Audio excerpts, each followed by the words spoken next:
로마서 1장 16절과 17절 두 절 말씀을 봉독하겠습니다. 226페이지입니다.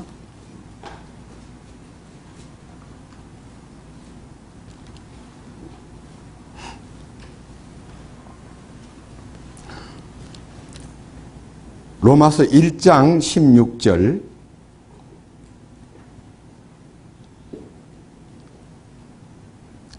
내가 그리스도의 복음을 부끄러워하지 아니하노니 이는 그 복음이 믿는 모든 자를 구원에 이르게 하는 하나님의 권능이기 때문이라. 먼저는 유대인에게요 또한 그리스인에게로다. 복음에는 하나님의 의가 믿음에서 믿음까지 계시되어 있나니 이것은 기록된 바 의인은 믿음으로 살리라 함과 같으니라. 1장 17절까지 말씀을 읽었습니다. 다시 한번 기도 올리겠습니다. 영광과 존귀를 받으시기에 합당하신 우리 주님, 하나님의 거룩하신 신성이 인간에게 심어지기 위해서 친히 거룩하신 하나님이 사람 되어 오셔가지고 인간의 모든 죄를 제거하신 후에 친히 하나님의 거룩한 지성소 안에 뿌려진 핏값으로 우리들도 그 거룩을 덧입을 수 있고 하나님의 거룩에 참여할 수 있다는 놀라운 신비가 너무 감사합니다. 오늘은 그리스도의 복음과 믿음에 대하여 하나님의 뜻을 우리 앞에 열어주실 줄 믿고 이 말씀을 통해서 지금까지 생각해왔던 예수 믿는 것이 무엇이며 복음이 무엇이며 참으로 그리스도의 복음 안에 우리가 함께 포함되어서 영광의 주님을 위해서 우리의 남은 일생을 정말 주의 뜻대로 살아갈 수 있도록 이끌어 주시옵소서. 이 비천한 자의 입을 통해서 주님의 뜻을 전파할 때에 저에게 맡기지 마시고 주님 친히 성령님을 통해서 말씀하시고 우리들이 다 함께 이 말씀에 공명하고 이 말씀을 통해서 함께 한 믿음, 한 사랑 안에 한 그리스도의 생명 안에서 충성되고 거룩하게 살아갈 수 있도록 돌보아 주시옵소서. 우리 주 예수 그리스도의 이름으로 기도드렸습니다. 아멘.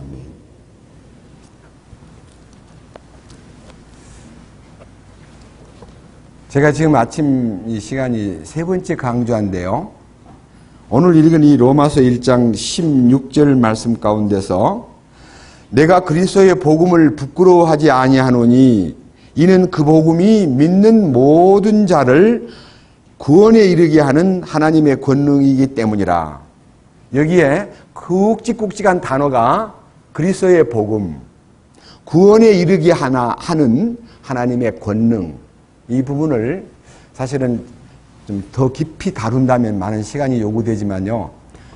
약간 전체적인 이 흐름을 돌보기 위해서 그리스도의 복음이 무엇이며 또 복음이 우리를 구원했다는 그 구원이 무슨 구원이며 그 다음에 하나님의 권능이 나타난다는데 그 권능이 어떤 권능이냐 이런 부분만 여러분 앞에 먼저 선언하겠습니다. 복음에는 두 가지가 있습니다. 하나는 은혜의 복음이 있고요. 그 은혜의 복음을 구원의 복음이라 그럽니다. 그리고 또 하나는 왕국의 복음이 있습니다. 이 왕국의 복음을 그리스도의 복음이라 그럽니다. 이 종합적인 복음입니다. 그러니까요, 쉽게 말하면 예수의 복음은 구원의 복음이고요. 그리스도의 복음은 왕국의 복음입니다. 많은 세대주의, 우리 한국에 지금 솔직히 말해서 한국에 물론 1904년도에도 역사가 있었지만요. 한일합방이 된 이후부터는 기독교가 탄압을 받고 맥을 못 추고 있다가 대부분의 기독교인들이 민족운동, 해방운동만 하다가 나라가 해방되었을 때 너무너무 좋아가지고 막 해방된 기쁨에 젖어가지고 어리석게 막 혼돈 가운데 빠져있을 때 6.25 사변이 일어났습니다. 그리고 이 땅에 너무 비참한 고아들과 많은 과부들이 생산됨으로써 이 한국 땅은 예수 믿으면 복 받는 게 아니라 예수 믿으면 구호물자를 타는 교회가 되어버렸습니다.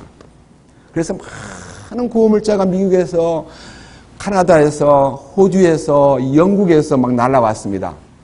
그래서 저는 제가 어릴 때 교회 다니면서 제가 초등학교 2학년 때부터 다녔으니까 크리스마스 캐롤도요, 제가 이제 성가대, 학생 성가대 포함해서 새벽송을 돌아다니면서 재밌게 예수님 탄생을 알리는 행사를 했는데, 예수 안 믿는 사람들이 여기저기에서 구호물자 타러 막 몰려오다 보니까 기쁘다 구주 오셨네 만백성 맞으라 하는 찬송가를 바꿔가지고 기쁘다 구호물자 나왔네, 목사는 많이 한 푸대, 장로는 반 푸대, 교인은 하나도 없네, 교인은 하나도 없네 하면서 희롱하는 그런 환경이 되었고, 예수 믿는 것은 아주 가난하고 불쌍한 사람만 교회 다니는 거지 우리처럼 잘 사는 사람은 교회 갈 필요가 없다고, 교회 나가서 뭐 여러 가지 뭐 선물도 받고, 교회 나가서 여러 가지 음식 같은 거 무유든지 무슨 뭐 초콜릿든지 많은 선물을 받는 것이 교회 나가는 걸로 알았기 때문에, 이제 이 말이 기초가 돼가지고 점점 한국 땅에는 이 복음이 뭐냐, 복음, 복된 소식이 뭐냐,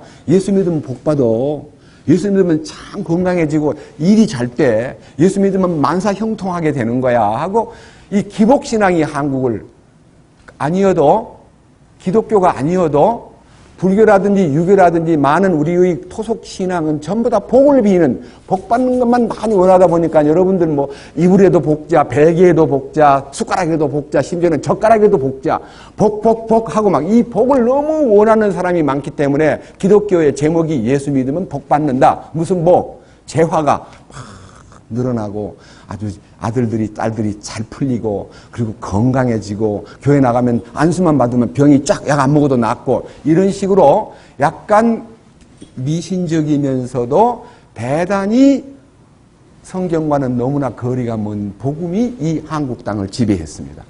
그러다가 너무나 이 나라 안에 기독교의 세력이 정부를 잡았기 때문에 이승만 대통령이 굉장히 철저한 기독교인이고요. 그 기독교인의 체제 안에서 많은 기독교인들이 힘을 얻고 막 정부로 몰려오고, 그리고 또 많은 사람들이 교회가 이게 부흥이 되고 있을 때에 4.19 혁명이 일어났습니다. 그것은요, 장기 집권을 꿈꾸던 이승만 대통령 밑에 있던 이기붕과 내무장관 최인규가 꾸며가지고 3.15 부정선거를 함으로써 이 나라 안에 막 학생들이 막 일어나가지고 이 정부를 막 규탄하고 못 살겠다 갈아보자고 떠들 때요, 사실은 갈긴 갈았는데 갈아봐야 별 수가 없더라고요. 그래서 5.16 혁명이 난 거예요. 제가 5.16 혁명 날 때 고등학교 1학년이었습니다. 새벽에 방송을 듣다가 혁명 방송을 들었습니다. 뭐 장도영 장군이 어떻고 뭐 굉장히 그러는데, 여러분 대한민국의 혁명정부의 제1구호가 뭡니까? 우리도 한번 잘 살아보자.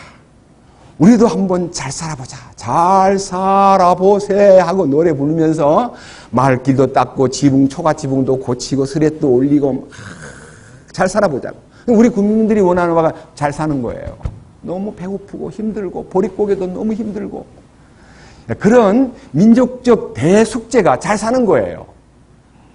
그런 틈바구니에서 하나님께서 이 나라 안에 잘 사는 길은 그렇게 경제나 환경이 아니라 예수 믿으면 참으로 잘 사는 길이 열린다는 것을 안 5.16 혁명 나던 그 해에 한국의 복음을 가장 먼저 받아들인 사람이 미국에서 온 선교사와 그 홀랜드에서 온 선교사인 도움을 힘입어서 권신찬 목사라는, 사실 젊은 40대 목사가요, 권신찬 목사님하고 저하고는 20살 차이가 있습니다. 지금 살아계신다면 95살입니다. 그분이 40대에 거듭나는 체험을 했습니다. 이 목사가 너무너무 이 거듭난 체험을 하고 나니까 너무 좋아가지고 유아 세례를 받은 아주 어릴 때부터 기독교 가문에서 낳고 장로 아들로서 신학교 나와서 목사가 됐는데, 이 젊은 청년 목사가 선교사들한테 대구에 있는 어느 강가에 가가지고 침례를 받아버린 거예요. 목사가 침례를 받고 나니까 그 교회 장로가 교회 노회에다가 고소를 했습니다.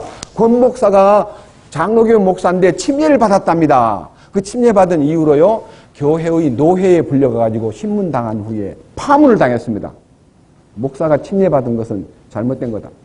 파문을 당해가지고 쫓겨나가지고 갈 곳이 없었습니다. 처음 전도를 하러 다닐 때 노방전도를 하다가요, 사람들이 잘 안 모이니까요, 달성공원에 점쟁이들이 줄줄이 앉아있는 옆에다가 전을 하나 차려놓고요, 전도지를 놓고 복음지를 돌리는 노방전도를 하다가요, 달성공원에 가가지고 점쟁이들 틈 사이에서 복음전도지를 돌리고 있을 때에 교회가 없으니까. 그리고 너무나 생활이 갑자기 어려워져가지고 살 길이 막연하니까 막 책 팔아가지고 막 있는 거 다 팔아가지고 하루를 때우기 위해서 그렇게 고통을 받고 있는 중에 1961년도에 구원받았는데 한 4년 동안요, 엄청 고생하던 분이 65년도 봄에 극동방송국 선교부에 외국인들을 상대로 해서 통역하던 어떤 그 총무부장이라는 사람이 대구 출신인데 영어도 잘하고 방송국에서 근무하는데 이 복음방송이라 그러는데 복음 전하는 목사가 희미하니까 그곳에 복음을 전하는 목사를 하나 골라보자 하고 여러 목사님을 추천한 결과 설교를 딱 갖다 놓고 추천해 보니까 권신산 목사가 제일 합격이다. 그래가지고 극동방송국 방송선교 목사로 그분이 오셨습니다. 저는 65년도에 그 방송을 듣기 시작했습니다. 그러니까 그 방송을 들으면서 제가 그때 당시 방송을 들으면서 제 속에요 꿈틀거리는 어떤 놀라운 사실들이 이상하다. 저분은 왜 피만 얘기할까? 왜 피의 복음만 얘기할까? 강단에만 계속 방송이 나오는 10분 설교나 20분 설교에 계속 피의 설교가 나오기 때문에 그것을 경청하다가 저는 군대에 입대를 했습니다. 65년도 8월 달에 군대를 입대해가지고 놀랍게도 저는 훈련을 마치자마자 31사단, 광주에 있는 예비사단이지만 거기에 군종실 이제 신병교육대 인사부에 제가 취직이 된다. 발령을 받아서 근무하는 도중에요. 제가 계속 성경을 열심히 보고 기도를 하니까요. 목사님 눈에 띄었는지 목사님이 군종사병이 왜 신병교육대에 앉아있지? 그래가지고 자기가 직접 저를 끌고 못 가니까 사단장한테 가서 아주 신병교육대에 아주 믿음이 좋고 이 군종사병 딱 합격될 만한 사람이 하나 있는데 저한테 좀 보내주십시오 하고 목사님이 사단장한테 특별하게 이렇게 얘기해서 사단장이 인사참모를 부르다가 그 신병교육대에 있는 그 아무개를 군종실로 보내야 돼요. 군종참모부로 제가 발령이 나가지고 그때 당시 군대 생활 3년입니다. 신병교육대에서 1년 조금 못 근무하고요. 이제 군종실로 와서 근무를 하는데 제가 너무 실력이 딸리니까요. 설교를 해야 돼요. 신병교육대 훈련병들한테 300명을 모아놓고 저보고 설교를 하래요. 그래서 저는 설교할 재료가 없고 신학 공부는 2년 하고 왔지만은 너무 실력이 딸려가지고 그건 구원도 안 받은 사람이고 성경을 많이 읽었는데 목사님이 많은 설교집을 주더라고요. 읽어보고 하라고. 그리고 저보고 하는 말이 6개만 준비해라. 6개만 준비하면 훈련병들이 6기 훈련을 받으니까 6번 설교하면 다 딴 데로 간다. 그리고 다시 시작하라. 그러면 새 애들이 와서 네가 이 설교 또 하는구나 하는 사람 한 명도 없다. 6개만 준비해가지고 열심히 하면 된다 해서 6개를 완벽하게 준비해서 목사님이 감수까지 받아가지고 제가 설교를 하는데 원고를 펴놓고 일주일 동안 다 외웠습니다. 원고를. 그러니까 원고를 놓기는 놓았지만 안 보고 하는 거예요. 그런데 앞자리에 앉아있는 많은 젊은 애들이 막 우는 거예요. 그래서 제가 설교를 잘해서 이렇게 감동을 받아서 우는가 싶어가지고 나중에 유심히 헤아려 보니까 이제 막 신교대, 이제 막 입대한 애들이요. 훈련 받을 때 너무 인간 재생창고라는 이름 안에 막 사람을 막 억압했다가 교회 와서 따뜻한 얘기, 찬송, 그리고 반말만 쓰던 군부대에서 교회 와서 사병들이 존댓말을 쓰니까 얘들이 막 따뜻한 분위기에 그냥 감동을 받아서 저한테 설교 듣고 감동받은 게 아니라 너무너무 그냥 편안한 마음으로 찬송가를 부르니까 막 눈물이 나는가 봐요. 그래서 이거 나를 이렇게 지식을 전개해서 설교를 하면은 사람들은 잠깐은 느낌이 좋고 참 저는 설교할 때 임마누엘 칸트가 말하기를 파스칼이 말하기를 별별 인용 성경 구절 말고도 막 온갖 좋은 얘기를 모아가지고 설교를 하니까요. 꽤 아주 알짜배기 연설하는 것처럼 했었습니다. 그런데 기도를 하는 동안에 너 언제까지 머리에서 짜가지고 머리로 옮기려고 하느냐. 네 마음에서 이루어진 거를 말할 수 있는 어떤 기회가 있으면 좋겠는데 네가 언제까지 머리에서 짜가지고 머리로만 전달하겠느냐. 주님 맞습니다. 제가 머리로 알아가지고 머리로 전하는 거 말고 마음으로 깨달아서 마음으로 전하는, 마음속으로 전달하는 말씀 정말 제가 갖고 싶습니다. 도와주세요 하고 그때부터 이제 여러분 통신교회 루터라 나와 성경 통신 강좌, 극동방송국 로마서 통신 강좌, 나일선 통신 강좌, 장로교 통신 강좌에 10가지 정도를 불러다가요. 매주 열심히 공부를 해가지고 답안지 보내면 그 답안지가 다시 채점돼가지고 또 점수가 오고 공부를 진짜 열심히 했습니다. 바깥에는 외출도 안 나갔습니다. 그런데 놀랍게도 66년 11월 달이 되었을 때 극동방송국 로마서 통신강의 학생이라는 것이 그 방송국에 딱 포착이 됨으로써 전라도 광주에도 극동방송국 애청자가 있구나. 저한테 편지가 날라왔습니다. 극동방송국의 청취자를 위한 수양회가 있으니 그대는 와서 참석을 하시오 하는 초청을 받고요. 목사님한테 목사님 그 극동방송국의 이 방송 청취자를 위한 수양회가 있다는데 저한테 한번 기회를 주시겠습니까? 그랬더니 갔다 와. 그래서 제가 극동방송국 청취자 수양회에 참석을 해가지고 바로 그날 첫날 구원을 받았습니다. 여러분 어떻게 첫날 구원을 받습니까? 첫날 구원을 받은 이유는요, 강사 목사님이 여러분이에요. 근데 저녁 강사 목사님이던 어떤 목사님이 레위기 13장을 떡 읽어놓고 강의를 하려고 그러는데 제가요, 레위기 13장이 성경에서 가장 보기 싫은, 쉽게 말하면 좀 징그럽고 막 눈이 감겨지고 아유 뭐 이런 얘기를 길게 다룰까 하고 의심을 많이 하고, 왜 성경 안에 문둥병 환자, 나병, 지금은 이제 문둥병 그러면 너무 저주스러운 단어라고 한센시 병이라 그럽니다. 한센시 병에 걸린 사람은 제사장에 나와서 자기 몸을 보일 것이요, 그 제사장이 머리끝부터 발끝까지 다 훑어보고 만약 그 환자의 머리끝부터 발까지가 다 병발이 다 퍼져가지고 희망이 없이 된 환자이거들랑 그를 정결하다고 진단을 내리고, 군데군데 얼굴이나 목이나 혹은 뭐 가슴이나 허벅지나 팔꿈치나 장단지나 이게 군데군데 병색이 발해 있으면 그 환자를 부정하다고 진단할지니라 하니까요. 저는 제 어린 생각에 아니 환자가 조기 발견돼 가지고 좀 덜 퍼졌을 때는 조기 발견자는 치료가 쉬우니까 괜찮다 그러고, 다 퍼진 사람은 죽어야 되고 희망이 없으니까 부정하다 그렇게 해야 될 텐데 왜 거꾸로 다 퍼진 사람은 정결하다 그러고 덜 퍼진 사람은 부정하다고 하여 산속으로 내보내라는 거예요. 거기에 구약 성경을 제가 30번을 읽었어요. 그 당시까지. 30번 읽을 때마다 그 레위기 13장의 얘기가 너무 제한테 못마땅하고 그것도 길어요. 또 14장까지 있어요. 그래서 그걸 놓고 무척 제가 의문을 했기 때문에 그 목사님이 레위기 13장을 읽자 그럴 때 제 마음속에 허구 많은 성경, 굉장히 유명한 명귀가 있는데 왜 그렇게 아주 지저분한 레위기 13장을 선택해서 저렇게 말을 하려고 그럴까? 참 저 목사님 설교 재료가 대단히 없는가 보다라고 약간 의심의 눈초리로, 지금 이하영 자매가 앉아있는 제 앞자리가요, 그때는요 강당이 좁아가지고 요 바로 턱 밑에 앉아있어요. 목사님을 이렇게 보고 있었습니다. 저는 어릴 때부터 강좌를 들을 때 교회 가서 강사 목사님 침이 튀어나오는 장소에 앉으면 그 자리가 금자리라는 말을 믿었고요. 항상 앞자리에 앉았습니다.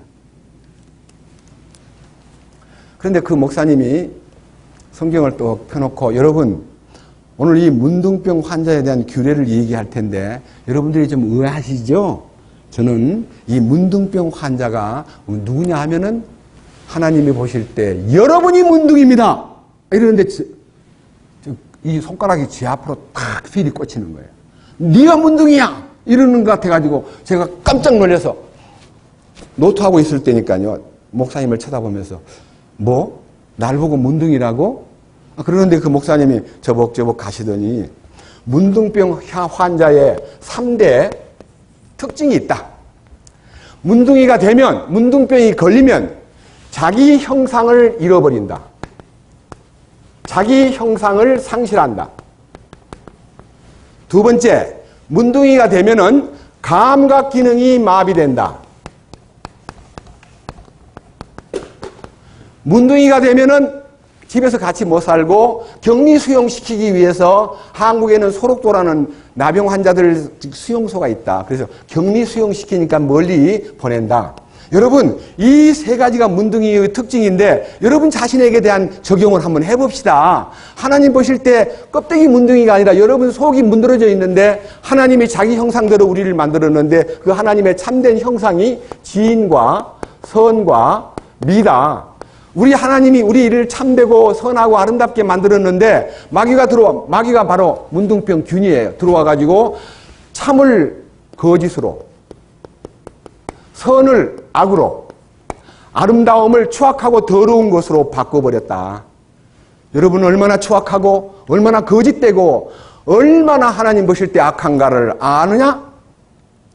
그런데 이 거짓되고 악하고 더러운 것에 대하여 진단을 하라니까요. 한다는 소리가 제 손이 좀 더러워요. 제 입이 좀 더럽거든요. 제가요 조금 더러운 곳으로 발걸음을 옮긴 적이 있고요. 제가 더러운 생각을 품은 적도 있고요. 제가 간음하려다가 망 것도 있는데 그것도 더러운 거 맞지요? 이렇게 더러운 것을 헤아리는 사람은 부정한 죄인이고 머리끝부터 발끝까지 다 더럽고 거짓되고 악하다는 것을 참으로 시인하는 사람은 하나님이 희망이 있다는 거예요. 그런데 그 얘기가 저한테 딱 들어오는 거예요. 맞다.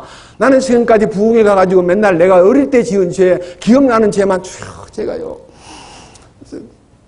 영배를 때렸거든요. 2학년 때요. 그리고요. 양정국이하고 싸울 때 막 제가 걔를 죽이겠다고 목을 졸랐거든요. 그리고 정일남이하고 싸웠는데 걔를 갖다가 피투성이를 만들었거든요. 정말 잘못했습니다. 지은 죄만 제가 헤아렸지 한 번도 내 존재가 죄덩어리라는 것을 몰랐기 때문에 그날 이 말씀을 듣는 순간에 맞아, 하나님의 진선미를 상실한 나는 정말 악하고 더럽고 나는 정말 참으로 거짓된 존재구나 하고 마음이 막 싹 모아지는데, 두 번째 얘기가 감각 기능이 뭐냐면 양심의 기능이 마비되었다.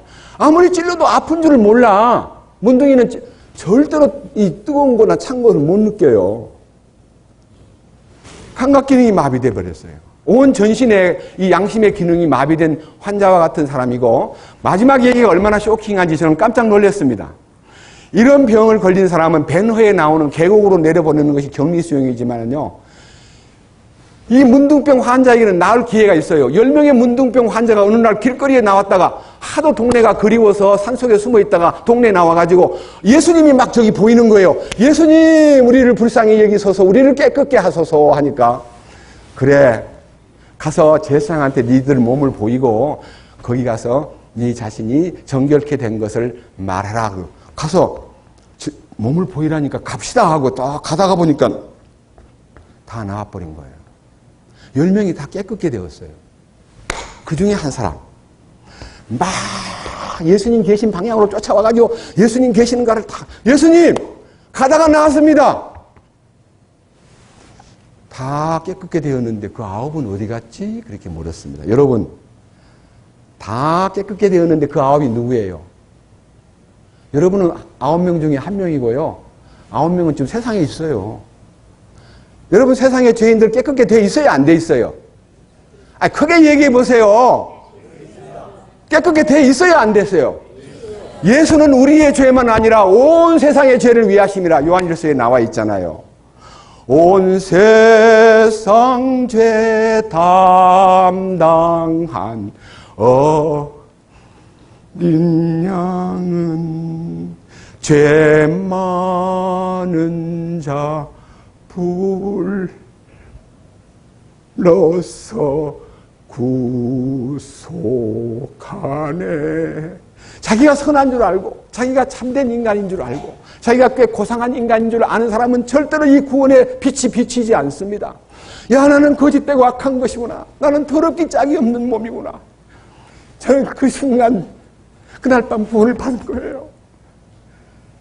성경을 많이 읽었기 때문에 그것이 싹 들어오는 거예요. 친히 나무에 달려 그 몸으로 우리 죄를 담당하셨으니 이는 우리로 하여금 죄에 대하여 죽고 의에 대하여 살게 하려 하심이라. 이 영광된 복음이 제 안에 왔을 때요, 저는 제게 천지가 개벽된 것 같았습니다. 가난하고 어려운 환경과 군대 생활에서 찌들린 많은 압박 때문에요, 항상 하늘이 회색빛으로 비쳤고 친구들은 재미있다고 토요일만 되면 막 영화관에 가는데 저는 영화를 봐도 재미가 없었습니다. 제가 꼭 느끼는 제 인생의 그 느낌이 어떤 느낌이냐 그러면요, 여기 찬송가 하나 좀 같이 불러봅시다. 제가 너무나 제 마음하고 화합된 찬송가가 하나 있습니다. 122장입니다. 이영성 형님 지휘 좀 해주십시오. 122장 피아노 좀 쳐주십시오.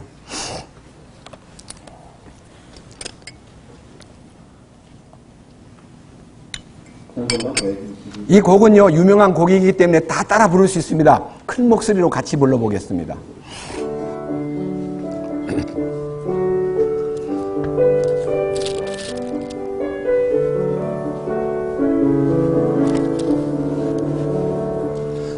나는 이 세계 산과들 방황하며 삶의 의미를 찾았지만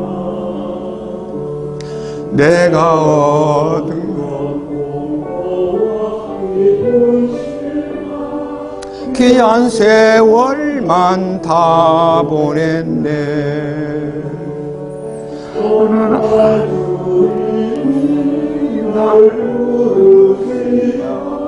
그의 품 안에 안으실 때 나는 당신께 이끌리며 인생의 참뜻 알게 됐네. 이제 영광의 주 예수 얼굴 뵐 때 날 위해 가시관 쓰셨네.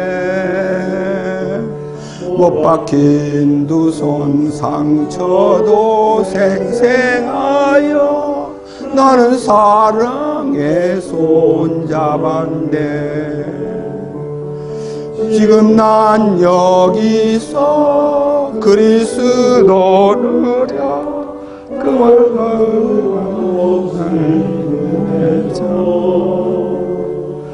이내물 바다에 돌아가듯 나는 주 안에 잠겨지네. 마지막 격리수용에 대한 얘기를 하시는 목사님 얘기가 여러분이 죄를 해결하지 않고 그 문둥병을 안고 죽으면 산속으로 들어가는 것이 원칙이지만 이 땅에서 이 죄를 해결하지 못하면 격리수용소가 불타는 지옥입니다. 지옥으로 갑니다. 여러분 지옥으로 간다는 걸 아십시오. 거기는 영원히 나올 수가 없습니다. 치료가 안 되는 곳입니다. 이러는데요, 제 가슴이 덜컥 내려앉으면서 아, 내가 지옥이구나. 나 지금까지 예수 믿고 성경도 많이 보고 잘난 척하고 신학교에서 성경 경진대회에서도 1등하고 신학교에서도 제가 1등 했습니다. 그런데 제가 신학교에 와서 그 친구들이 예수 믿는 사람이고 목사가 되기 위해서 공부하는 학교니까 컨닝구를 안 할 줄 알고 컨닝구 하는 시간에, 시험 치는 시간에 노트를 다 내려놓고요. 다 같이 시험을 치는데 교수님이 시험지 나눠줘 놓고는요. 나가버려요. 하나님 감독하십니다. 그러는데 제가 보니까 다 컨닝구 하는 거예요. 다 노트를 꺼내고 다. 저는 거기서요. 충격을 먹었습니다. 세상에 내 친구들 다 목사 돼가지고 저렇게 거짓말로 실력을 만들어가지고 어떻게 감히 목사로서 정직을 말할 수 있을까 하고 그 친구들을 놓고요 막 속으로 막 정죄를 했습니다. 저런 나쁜 놈들 저것들이 나중에 목사 되면 얼마나 교인들을 나쁘게 만들까 싶어서 저는요 제가 대단한 의인 바리새인이었습니다. 저는 컨닝구 한 적이 없습니다. 그러기 위해서 잠을 4시간만 잤습니다. 열심히 공부했습니다. 이 복음을 안 다음에 하나님의 형상이 회복이 되고 그리고 나의 감각, 양심의 선한 양심이 살아서 꿈틀거리고 그리고 내가 이제는 격리수용 당하지 않는다는 놀라운 사실 때문에 참 저는 완전히 바뀌었고요. 그 회색 하늘이 푸른 하늘로 보이고요. 자연의 아름다움이 느껴지기도 하고요. 사람들에 대해서 관심을 보이기 시작하고 저 혼자만 늘 외롭게 앉아 있었던 저가요. 사람을 쳐다보면서 복음을 위해서 살려고 의지를 세우다 보니까 25살 때부터 전도인이 된 거예요. 전도인. 2년 만에. 2년 만에 전도인 됐다는 말은요. 주님이 중학교 2학년 때부터 준비시켜가지고 그때 이제 꽃을 피우는데요. 설교가 다 자유롭게 나왔습니다. 그래서 저 시골 여수에 가서 교회를 세웠는데 그때 제가 청년 때 전도하면서 교회를 세울 때 구원받은 사람이 이 앞에 앉아있는 조길정 형제하고 데스크에서 봉사하는 전영석 형제가 고등학생 때 구원을 받았습니다. 제가 그들을 고등학생 때 전도를 했습니다. 제 집사람은 처녀 때 저한테 전도를 받고 구원을 받았는데 제가 아내가 된 사람이에요. 그래서 저는요 대단히 젊은 시절을 참 신나게 복음을 위해서 살았습니다. 잠을 제대로 안 자고 복음을 전했습니다. 한 사람 붙잡으면 복음을 끝낼 때까지 막 밤이 딱 새도록 저녁 때 끝나고 가는 게 아니라 날이 새도록 전도를 해가지고 아침 될 때까지 전도해서 구원받은 사람 있습니다. 그랬는데 장가 가가지고 이제 애들이 생기고 생활이 이게 여러 가지 물질이 요구되고 그러니까요. 제 속에 사라진 줄 알았던 성경에서도 느낌이 그런즉 누구든지 그리스도 안에 있으면 새로운 피조물이라 이전 것은 지나갔으니 보라 새 것이 되었도다 하는 말씀은 알고 또 찬송가 부를 때 주 예수 내 마음에 들어와 계신 후 변하여 새 사람 되고 망령된 행실을 끊고 머리털보다도 더 많던 내 죄가 눈보다 더 희어졌네라는 찬송가는 기쁘지만요. 망령된 행실을 끊고라는 말이요. 실제가 아닌 것이 딱 보인 거예요. 여전히 탐욕이 있고 여전히 교만하고 여전히 위선이 있고 여전히 과장된 그 위선자가 저라는 것이 딱 보이면서 이거 아닌데 어떻게 하면 좋을까 하고 이 내적으로 병들어 있는 자아를요 더더군다나 이제 중년이 돼가지고 이제 전도인들끼리 같이 이제 합숙을 하는 소위 말하는 전도인들이 같이 지내면서 전국을 서로 순회하고 같이 전도를 의논하고 하던 사람들이 한 방에요. 이제 이름은 다 안 되겠는데 소목사님, 장목사님, 그 김아무개 전도인 서하남, 그리고 또 거기에 유아무개 부장님 이 5명이 한 방에 살았어요. 매일 싸우는 거예요. 매일. 왜 이렇게 더럽게 하냐? 왜 이렇게 지저분하냐? 왜 방 청소를 안 하냐? 왜 이렇게 먼지가 많냐? 하고 간섭하는 시어머니가 한 분 계셔가지고요. 매일 방마다 들어가서 싸우는 거예요. 제가 이제 선교부장이니까요. 당신 총무부장이 돼가지고 왜 남의 그 멤버를 괴롭혀요? 제가 알아서 할 테니까 제발 좀. 얼마나 별명이 트러블 메이커예요. 피스 메이커가 돼야 되는데. 저는 매번마다 그분하고 싸움을 하고요. 제가 마지막 얘기는 당신 구원 받았어? 구원 받은 사람이 어떻게 그 모양이야? 그러니까 니는 그래서 저보고 니는 그러는데요. 저도 할 말이 사실 없어요. 조금 성을 덜 냈을 뿐이지요. 똑같잖아요. 그래서 제가 핑계를 댔습니다. 내가 당신 아버지 유아무개 장로님이 당신 나하고 참 테니스하면서 친했는데 서영재 우리 아들 중에 큰아들이 참 구원이 좀 희미하거든. 어떻게 하든지 잘 친해가지고 구원받을 수 있도록 도와야 돼. 그렇게 너네 아버지가 당신 아버지가 유언을 했다 나한테. 난 그 말을 받았다. 당신은 지금 지켜보니까 구원 안 받은 사람 같다. 하니까 막 화를 내면서 너는 이 자식이 남의 구원 가지고 네가 판단을 해야 하고 막 이 자식 그러는 거예요. 저는 저 자식이라는 말은 안 했지만은 사실 솔직히 말해서 동생 때문에 저렇게 큰 소리를 치고 아유 저런 사람이 여기 와서 부장이라고 전도하는 사람 설교하는 사람을 마구 건드려서 성격을 뒤집어 엎고 그러니까 문제는요 성격을 뒤집어 엎는 그 사람이 우리를 훈련시키는 훈련관인 줄도 모르고 저는 그 훈련관을 제거하려고 사실은요 큰 물통에요 아주 잡것이 섞여 있는 순수한 물이 아니고 잡것이 섞여 있는데 깔아앉으면요 위에는 맑은 물이 떠 있습니다. 근데 휘다란 막대기를 갖고 와가지고 휘 저으면 어떻게 해요? 깔아앉았던 잡것이 올라오지요. 그 사람은 막대기고요. 우리는 불순물이 들어있는 통이었어요. 그 사람은 맨날 저어요. 그래서 저는 올라오는 것이 보기 싫으니까 당신 뭐야? 이렇게 주님이 우리를 알게 해주기 위해서 그런 사람이 필요했다는 것을 나중에는 알았지만 저는 굉장히 그분하고 많이 싸웠습니다. 그런데 왜 이런 현상이 날까요? 자, 복음에는 이거 지우겠습니다. 근데 문제는요. 물이 좀 더 많아야 돼. 잘 안 지워져 가지고 제가 이거 지우느라고 아주 힘들어 하는데요. 누군가 좀 도와주세요. 좀 지워주세요. 문제는 이 복음이 양갈래의 복음이 아니고요. 전면과 후면의 복음이라는 걸 잊지 마십시오. 이거는요, 따로가 아니고요. 붙어 있는데 전면에는 은혜의 복음이라는 구원의 복음이 있고요. 뒷면에는 왕국의 복음이라는 그리스도의 복음이 있는 거예요. 자, 우선 첫 번째 은혜의 복음에 대해서 사도행전 20장 24절을 보겠습니다. 자, 보십시다. 사도행전 20장 24절.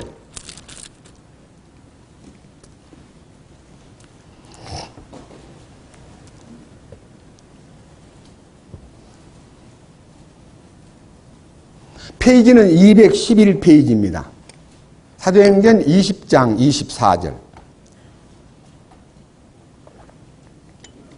이 일들 중 어떤 것도 결코 나를 움직이지 못하며 또한 내가 나의 생명도 내게 귀한 것으로 여기지 아니하노니 이것은 내가 나의 달려갈 길과 주 예수님께 받은 사역 곧 하나님의 은혜의 복음을 증언하는 일을 기쁨으로 끝마치고자 함이라. 여기에 하나님의 은혜의 복음, 이 복음에는요 은혜의 복음이 있습니다.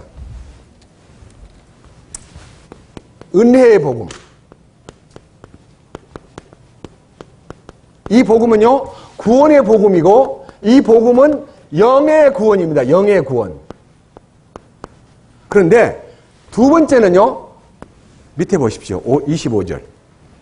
뭐라고 되어 있냐면요. 보라 내가 너희 가운데서 하나님의 왕국을 선포하며 다녔으니 쓰나 이제는 너희가 다시는 내 얼굴을 보지 못할 줄을 내가 아노라. 여기에 하나님의 왕국 겁니다. 하나님의 왕국을 전하는 얘기는요. 하나님이 예수 그리스도를 통해서 자기의 왕되심을 통치자이심을 전하는 메시지가 왕국 복음입니다. 예, 아까 그리스도의 복음을 왕국 복음이라 그랬는데 이 왕국 복음에 들어가려면 은혜의 복음은 죽었던 영이 너희의 허물과 죄로 죽었던 너희를 살리셨도다는 영이 살아나는 기적이고요.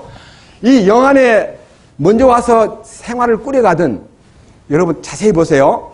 영, 혼, 육 이 세 가지가 인간의 구성 요소입니다.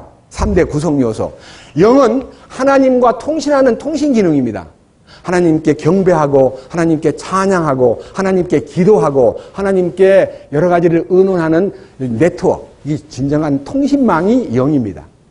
통신망이 딱 끊어져 있었기 때문에 하나님하고 아무리 기도해도 상달이 안 됐는데 영이 딱 살아난 순간부터 하나님과의 관계가 열린다는 말은 전화기만 있다 해서 무조건 여러분 전신전화국에 가입도 안 했는데 무슨 전화 가지고 막 전화기 사가지고 전화하면 돼요, 안 돼요?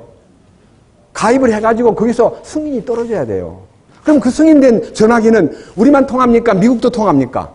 세계 다 통해요. 이 영이 구원을 받는 것은 전화기를 개통한 것과 똑같습니다. 그러면 이 혼이 뭡니까? 혼은 세상을 사는 처세의 도구입니다. 우리가요 세상 사는 동안에 뭐가 필요해요? 우리의 생각과 감정과 의지가 필요해요. 그래서 생각은 우리가 눈을 뜨면 생각하잖아요. 오늘 뭐를 할까? 어디로 갈까? 오늘 돈을 가지고 뭘 사러 가야 되겠다. 전부 생각 속에서 그 다음에 마음의 감정은요 느낌이 그 모든 생각들을 이렇게 집행하는데 예를 들면 이제 장미꽃을 볼 때 아 장미다 그런 생각이고요. 아 냄새 좋네. 아 이쁘네 하는 것은 감정이고요. 저거를 꺾어갈까 하는 그 의지가 동원될 때, 야, 그거 어떻게 남의 걸 꺾어 가니? 사가지고 가야지. 그래서 돈을 주고 사는 것을 의지라 그래요. 우리 인간이 살아가는 동안에 이 모든 혼의 기능은요, 아까 말한 대로 지, 정, 의, 이 세 가지 요소가 나타나는데 이것을 충족시키기 위해서 우리는 많은 돈을 벌려고 노력합니다. 돈이 있으면 모든 것이 생각대로 잘 되고요. 돈이 있으면 감정도 막 상했던 감정도 풀리고요. 돈이 생기면은 기분 나빴던 것도 기분이 막 회복이 되고요. 돈이 생기면 안 되던 것도 하니까 막 기분이 좋고요. 돈 생기면 좋은 음식을 먹고 좋은 자가용차를 타고 좋은 사람인 것처럼 인정을 받기 때문에 이 혼은 절대적으로 돈에 매여 있습니다. 그리고 이 영은요, 하나님 말씀에만 연결되어 있습니다. 이 육신은요, 결과적으로 이 빵을 먹어야 됩니다. 이게 아무리 머리가 좋아도요, 빵 안 먹으면 죽어요. 그러니까 이 육신과 영은 정보와 지식을 먹는 것이 혼이고요, 육신은 빵을 먹어야 돼요. 이 빵 문제도 돈하고 관계가 됩니다. 부드러운 빵을 먹느냐, 딱딱한 빵을 먹느냐, 그 다음에 고급 빵을 먹느냐, 비천한 개떡을 먹느냐, 이게 돈이 적으면요, 아주 메마른 빵을 먹어야 되고, 북한같이요, 옥수수 중에서 옥수수 알을 먹는 게 아니라 옥수수에 속을 갈아가지고 그거를 음식 해 먹는단 말 들으셨죠? 못 들었어요? 뿌리까지 캐 먹는단 말 못 들었어요? 비참한 삶이 있는 거예요. 그런데 우리의 중심은요, 영이 1번이고, 혼이 2번이고, 그 다음에 육신은 3번이어야 마땅한데 이 세상 사람들 전부가 다 1번은 육신이고 2번은 혼이고 3번은 영이에요. 이거는 있으나 마나 그냥 취급도 안 해요. 없어도 아무 아쉽지도 않아요. 그런데 우리가 구원을 받을 때 영이 구원을 받았어요. 그 바람에 막 이 육신이 좋아가지고 덩실덩실 춤을 추고 막, 야, 좋다 그러는데요. 조금 기다렸던 혼이요. 발작을 하기 시작하는데 속에서 오늘 주일날이야. 교회 가야지. 그러면 영이 교회 가야지. 그러니까 야, 오늘 누구하고 2시에 만나기로 돼 있는데 오늘 돈 계약을 하는 날이야. 교회 잠깐 안 가면 어때? 하고 이 혼이 요구하는 대로 생각을 따라 움직이는 것이 혼의 지배가 강하고 혼 때문에 영이 고통받는 환경을 로마서 7장이라 그래요. 원하는 바 선을 행하지 않고 원치 않는 악을 행하는 나. 아, 내 속에 하나님의 법을 즐거워하는 한 법이 있는데 또 다른 죄의 법이 나를 죄 가운데로 몰아가는구나. 오호라 공고한 사람이로다. 누가 이 사망의 몸에서 나를 건져내랴 하고 부르짖는 안타까운 절규가 대부분 다 양심의 이 혼과의 타협이 안 돼가지고 이 혼이 자꾸 발작을 일으키는 거예요. 그래서 혼의 구원이 뭐냐? 왕국이신 왕 예수 그리스도 앞에 무릎을 꿇는 거예요. 무릎만 꿇는 게 아니라요. 정권을 내놓아야 돼요. 통치권을. 내 모든 통치권을 그분한테 이양을 해야 돼요. 여러분 자신을 지배하고 스스로 왕노릇했던 이 왕노릇했던 위치에서요. 그리스도에게 왕을 양도하고 저는 당신 앞에 종으로 충성하겠습니다라고 하는 고백이 이루어질 때에 왕국이 보이고 왕국의 통치권이 보이고 왕국에 대한 행복이 보이니까 이걸 일컬어서 혼의 구원의 결과라 그럽니다. 혼의 구원을 받아야만 혼이 완전히 주님 앞에 복속되고 주님 앞에 무릎을 꿇고 깨끗해지고 혼이 정결하게 돼가지고 내 혼이 주님을 사모하는 마음으로 목마른 사슴같이 메마른 땅같이 주님 없으면 안 됩니다라고 주님만 바라보는 그 혼이 될 때에 그가 바로 왕국의 복음 안에 들어가는 사람이 됩니다. 그럼 여러분 왕국의 복음에 들어가려면요. 이 은혜의 복음 안에 들어가서 구원받는 것은 죄가 해결되면 돼요.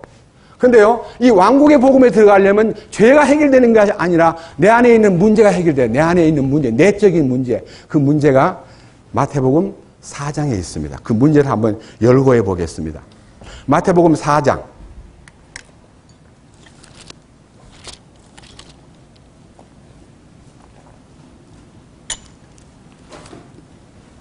(23절입니다) 신약성경 5페이지입니다. 자세히 들으셔야 됩니다. 이 부분은요, 이 집회에 참석한 여러분들을 향한 진정한 안내의 하나님이 주시는 가이드입니다. 가이드. 예? 4장 23절.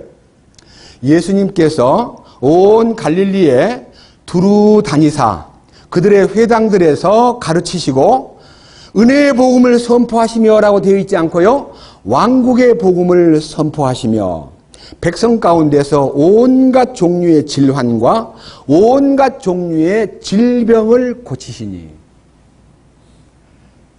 왕국에 들어가는 사람을 하나님께서 고침을 받고 난 다음에 데리고 들어가기 때문에 고침받는 병명이 여기 상당히 세밀하게 나와 있기 때문에 읽어보겠습니다. 첫째, 24절. 그분의 명성이 온 시리아에 두루 퍼지니라. 그들이 모든 병든 사람 곧 갖가지 질병과 고통에 사로잡혀 앓는 자. 첫 번째 병은요, 예수 믿고 구원받았다 그러면서 고통을 느끼는 생활. 근심이 막 많고, 아, 너무 괴로워. 못 살겠어. 참, 미워 죽겠어. 안타까워. 이 고통을 앓는 자. 그 고통에서 해방돼야 돼요. 왕국에 들어가려면. 조건이에요, 조건. 고통은, 여러분, 육신적인 고통보다 더 큰 고통은 뭡니까? 정신적 고통이에요. 정신적 고통이 뭡니까? 혼의 고통이에요. 고통을 앓는 자. 첫째, 고통을 앓는 자. 두 번째, 뭐라고 되어 있어요? 자, 다시 24절. 그분의 명성이 온 시리아에 두루 퍼지니라. 그들이 모든 병든 사람 곧 갖가지 질병과 고통에 사로잡혀 앓는 자. 두 번째, 마귀 들린 자. 아니, 나 마귀하고 인연을 끊은 줄 알았더니 마귀가요, 돌아다니다가 딱 와보니까 빈집이에요. 야, 들어가자. 그 집 비어있어. 하고. 주님으로 채워져야 될 그 방 안에 방이 텅 비어 있으니까 마귀가요, 다른 마귀 7개를 데리고 그 방으로 들어간 것이 바로 오늘날 우리가요, 구원받았다고 제대로 못 살면 7마귀가 든 사람하고 똑같아요. 더 악질이에요. 구원받고 더 악질로 사는 사람 많죠? 아이고, 우리 오윤수 형님. 구원받고 엄청 말씀을 추구하고 엄청 말씀을 좋아가지고 춤추던 사람이 구원받았는데 저한테 이런 고백을 했습니다. 미안합니다. 형제님 용서해 주십시오. 나는 우리 와이프하고 1년에 500번 가까이 싸워. 하루에 한 번이 아니고 하루에 2번씩 싸울 때가 많았어. 나 예수 믿고 우리 집 사람하고 늘 전쟁하고 살았어요. 나는 그 전쟁을 끝내게 해주는 하나님이 계신다면 내 평생 그분을 왕으로 모시겠습니다 하는 고백을 하고 이 교제 가운데 지금 들어온 지 아직 1년은 안 됐는데요. 완전히 그 가정에 주님의 평화가 임했고요. 아직도 와이프는 전쟁하려고 대들지만요. 주님은 그 전쟁을 충분히 이렇게 잘 컨트롤할 수 있는 힘을 주셔가지고 지금 영광스러운 대열에 들어오는 고통에서 해방되고 마귀 들린 그 마귀가 쫓겨났습니다. 마귀 들린 자, 귀신 들린 자. 옛날 성경에는 귀신 들린, 마귀 들린 자. 또 세 번째가 뭡니까? 뭐예요? 미친 증세가 있는 자. 미쳤다 그거 아니에요. 미친 증세가 있대요. 어디에 미쳐 있어요? 돈에 미쳐 있고, 여자에 미쳐 있고, 스포츠에 미쳐 있고, 마약에 미쳐 있고, 컴퓨터에 미쳐 있고, 뭐 스마트폰에 미쳐 있고.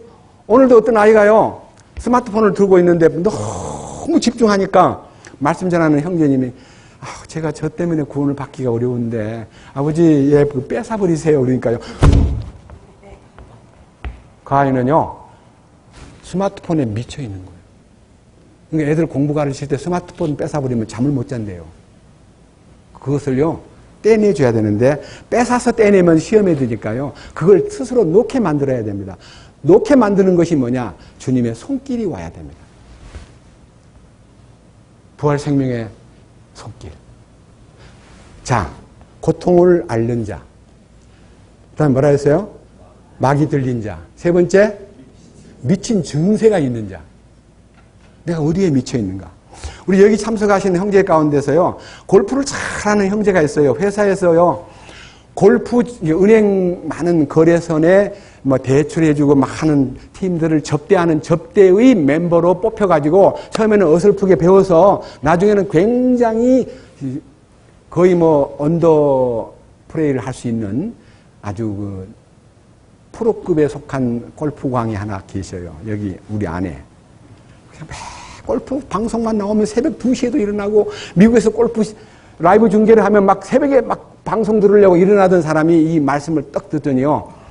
골프를 안 보고 싶다가 아니라요. 아예 그 채널 딱 끊어버리고 나 텔레비전 이제는 싫어. 이게 뭡니까? 미친 증세에서 이긴 자입니다. 여자에 미쳤던, 취미에 미쳤던, 골프에 미쳤던, 바둑에 미쳤던 어떤 방법으로 미친 증세가 있는 자가 미친 것이 딱 해결돼야 돼요. 미쳐야 돼요. 어디로? 예수님 한테로.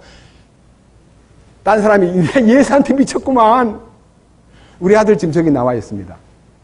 회사 일을 하다 보니까요, 막 접대해야 되고, 막 파티해야 되고, 미안하지만 한 잔만 하는 게 아니라 다시 재탕, 또 그 다음에 가서 여러 가지 방법으로 접대받는 일을 하던 일이 이 복음에 딱 들어오자마자 저한테 얘기했습니다. 아버지, 회사의 모든 중역진들 앞에서 나는 이제 술은 않겠다. 미안하지만 나를 데리고 가지 마라. 나는 거기 안 간다. 하고 딱 선언하니까요, 아, 이거 미쳤구만. 예수한테 미쳤는가 봐. 미쳐도요, 예수한테 미친 게 제일 행복한 거예요. 나는 그 놀라운 얘기를 듣고 너무 막 가슴이 뿌듯하고 감사했습니다. 그 다음에 뭐라고 돼 있어요? 예? 자, 이제 이 마지막 얘기를 한번 가만히 보세요. 첫째는 고통에 사로잡혀 있는 자. 사로잡혀 있는 게 아니고 사로잡혀서 앓는 자. 두 번째는 마귀 들린 자. 세 번째는 미친 증세가 있는 자. 네 번째는 마지막 뭐예요?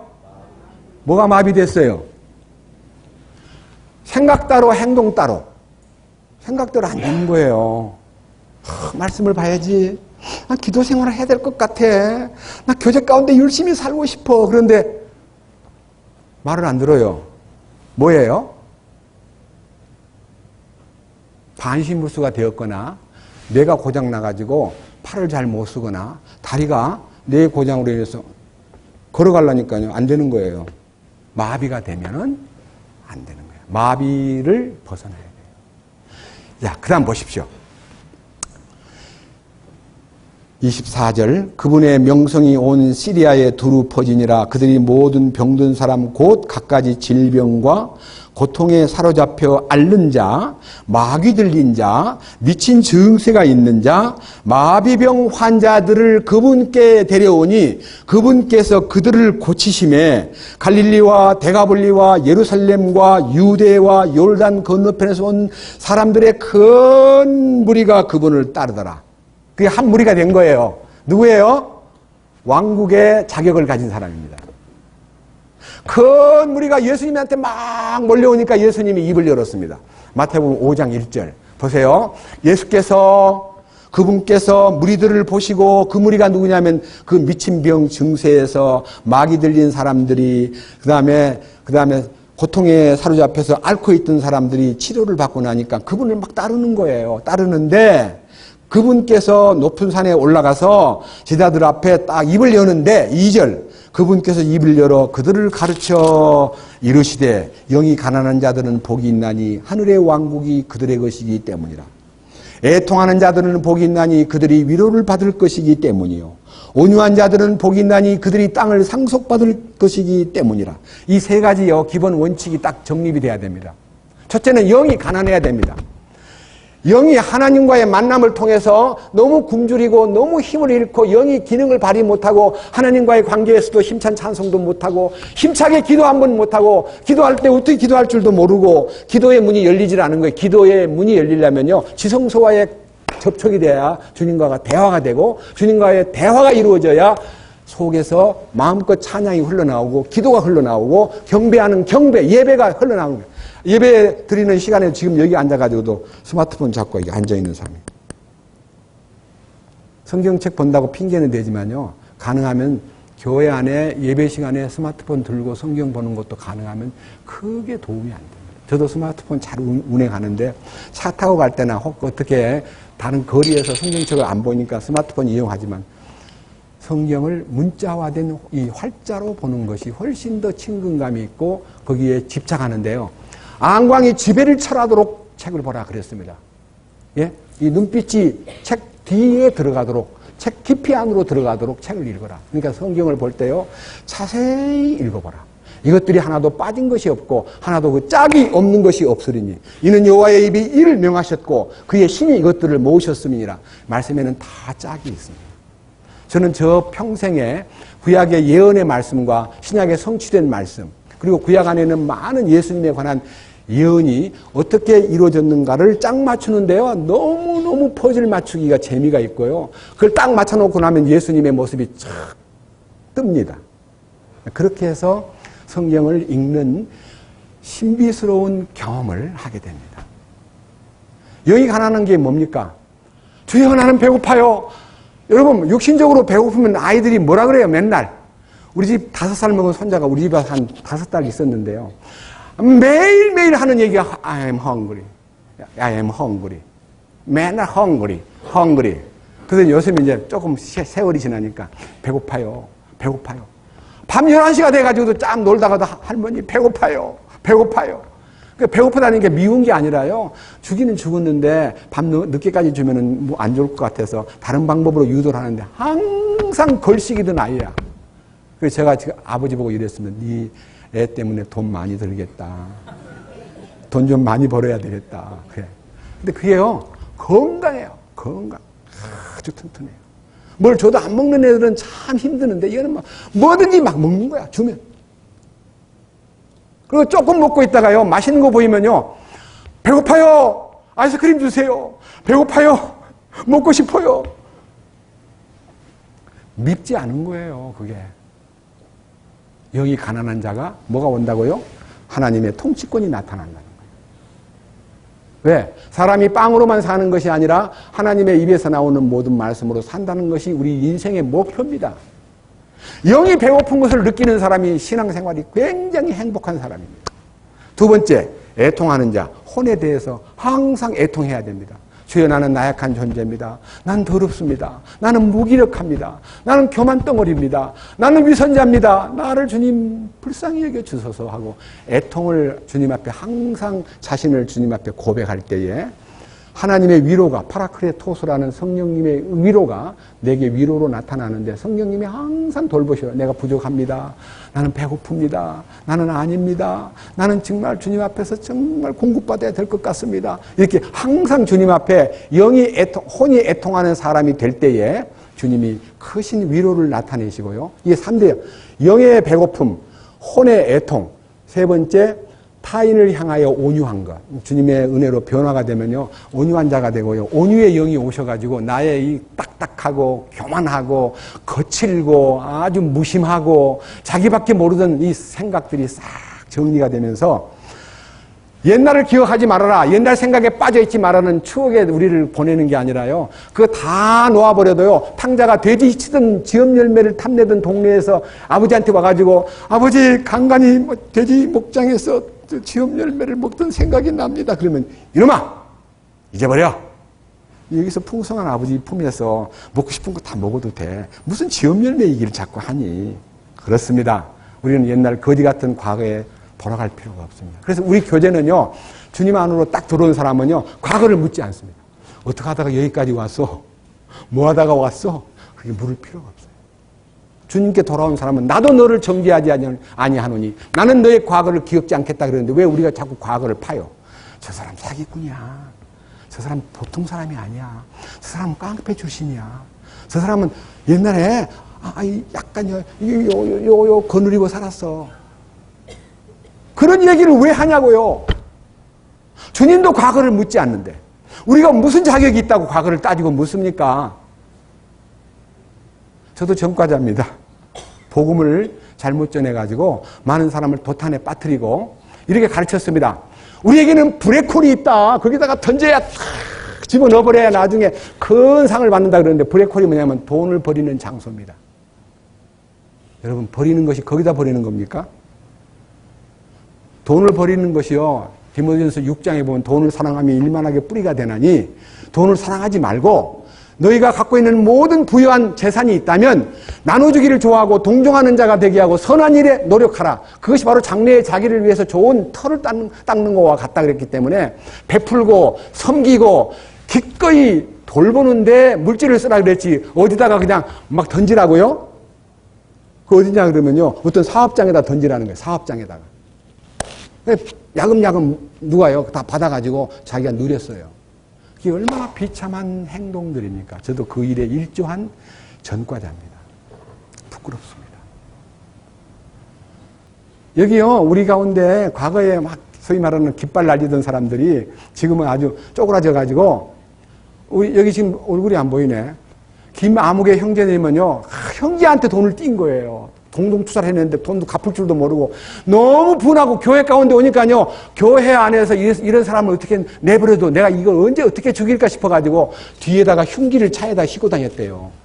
언젠가는 만나면 그냥 확 잘라버리겠다는 생각으로. 그런데 주님 탁 만나가지고 이 혼이 애통하고 무릎을 딱 꿇은 동안에 온유의 영이 나타나서 그 온유의 영이 그를 불쌍히 보고 그 안에 차에 실었던 그 흉기를 다 없애버리고, 주님 잘못했습니다. 용서해 주십시오. 제가 욕심이 많았습니다. 제가 이기주의였습니다. 이 고백함으로써 여러분 한번 따라해 보십시오. 온유한 자는 복이 있나니 저희가 땅을 상속받을 것이요. 땅 부자가 된다는 거예요. 그러니까요, 우리 주변에서 온유한 자가 땅을 받는다니까 언제 땅을 주지 그러는데, 새하늘과 새 땅에 왕국의 땅을 분배해 줄 때 땅을 엄청 많이 줍니다. 온유한 자가 누구예요? 통치권자는 온유해야 됩니다. 이 3대 장면, 첫째는 하나님의 영이 하나님께 대해서 가난해야 되고, 두 번째는 혼이 항상 애통하는 마음으로 자기를 주 앞에 내려놓아야 되고, 그 다음에 마지막 깊은 내면 속에 온유의 영이 나타나가지고 사람들을 온유하게 대할 때요, 주님이 그 자에게 땅을 상속받도록 한다. 그 땅이란 것이 주님이 약속한 가나안 땅, 약속한 새하늘과 새 땅을 분배하고 통치권을 맡긴다는 겁니다. 여러분, 그 일을 위해서 나머지 의에 줄이고 목마른 자가 되고 공유를 베푸는 자가 되고 화평케 하는 자가 되고 핍박을 받아도 견디는 자가 되고요. 모든 면에서 변화가 일어나는 거예요. 그건 자동적으로 5개 항목은 나타난 현상입니다. 세 가지 이 요건은 근본이고요. 나머지 8복 중에 5복은요. 저절로 마음속에서 일어납니다. 예수님이 그들에게 이 모든 왕국복음에 들어가기 위해서요. 합당한 자가 된 사람이 누구냐면요. 첫 번째는 영이 가난한 자는 하나님의 왕국이 임한다 그랬고요. 또 있어요. 화평케 하는 자는 복이 있나니 저희가 뭐라 그랬어요? 하나님의 아들이라 불리울 것이요. 여러분들이 여러분 자신 나는 하나님 아들 됐다고 아무리 소리쳐도요. 두 번에서 하나님 아들 치고 참 꼴보기 참 더럽다. 저게 하나님의 아들이라면 나는 하나님 안 믿어. 그런 비난받는 사람이 아니고요. 누군가가 지나가는데 엘리야를 보고 하나님 사람이 오신다. 아, 엘리사 하나님 사람이네. 하나님 사람으로 나타나야 돼요. 사람 중에는 하나님의 사람이 있고요. 사람 같은 사람이 있고 짐승 같은 사람이 있어요. 짐승 같은 사람 되지 맙시다. 우리 아버지가 막 딸하고 관계 맺어가지고 막 딸을 13살 먹은 딸을 해쳤다는 얘기 듣고요. 어떻게 저런 짐승 같은 아버지가 있을까라고 욕하지 말고 사실은 많아요. 발견되지 않아서 그렇지 엄청 많아요. 사람 같은 사람, 공자 같은 사람, 그러나 하나님과는 아무 상관이 없습니다. 하나님의 사람이 돼야 됩니다. 하나님의 사람이 되는 게 뭐예요? 거듭나야 돼요. 하나님의 씨, DNA가 하나님의 씨가 내 안에 와야 돼요. 그래야 은혜의 복음을 알면은 혼이 해결되지 않았기 때문에 아주 뒤죽박죽 살고요. 이 왕국의 복음에 눈을 뜨기 시작하면 그 왕국의 복음이 왕 앞에 무릎을 꿇게 되고 정권을 이양함으로써 완전히 양도하고 그분의 권위 앞에 모든 것을 맡겼기 때문에 그의 영적인 생활과 혼적인 생활이 매우 건강하고 건전한 통치권에서 훈련을 받는 거예요. 거기서 우리의 신앙생활은 통치권 훈련입니다. 여기 모여가지고 지금 이렇게 강의 듣는 것도 훈련입니다. 그런 의미에서 노년에 내가 주님을 알고 이 왕국의 복음 안에 들어왔다는 게 너무 좋다는 생각이 들어야 되는데 왕국이라는 용어를 제가 쓰기 시작하니까요. 제일 처음에 집사람부터 여보 오해받을 용어를 왜 써요? 성경에 나라라고 돼 있던데 너희는 먼저 그의 나라와 그의 의를 구하라.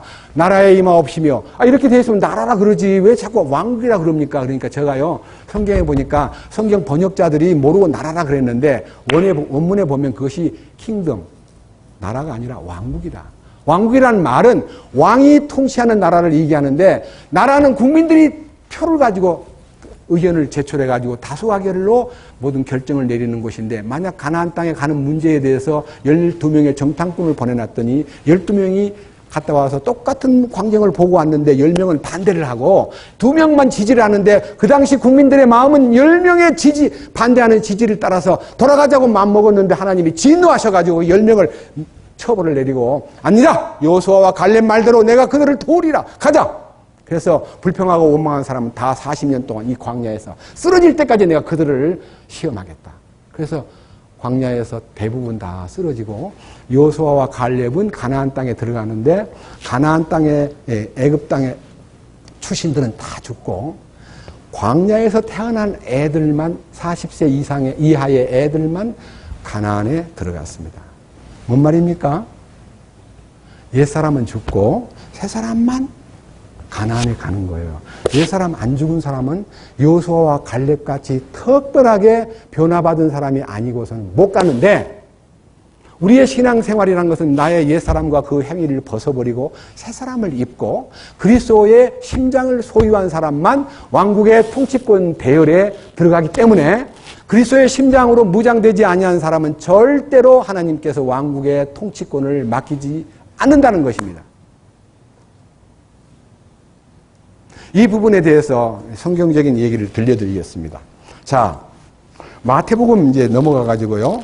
22장을 보겠습니다.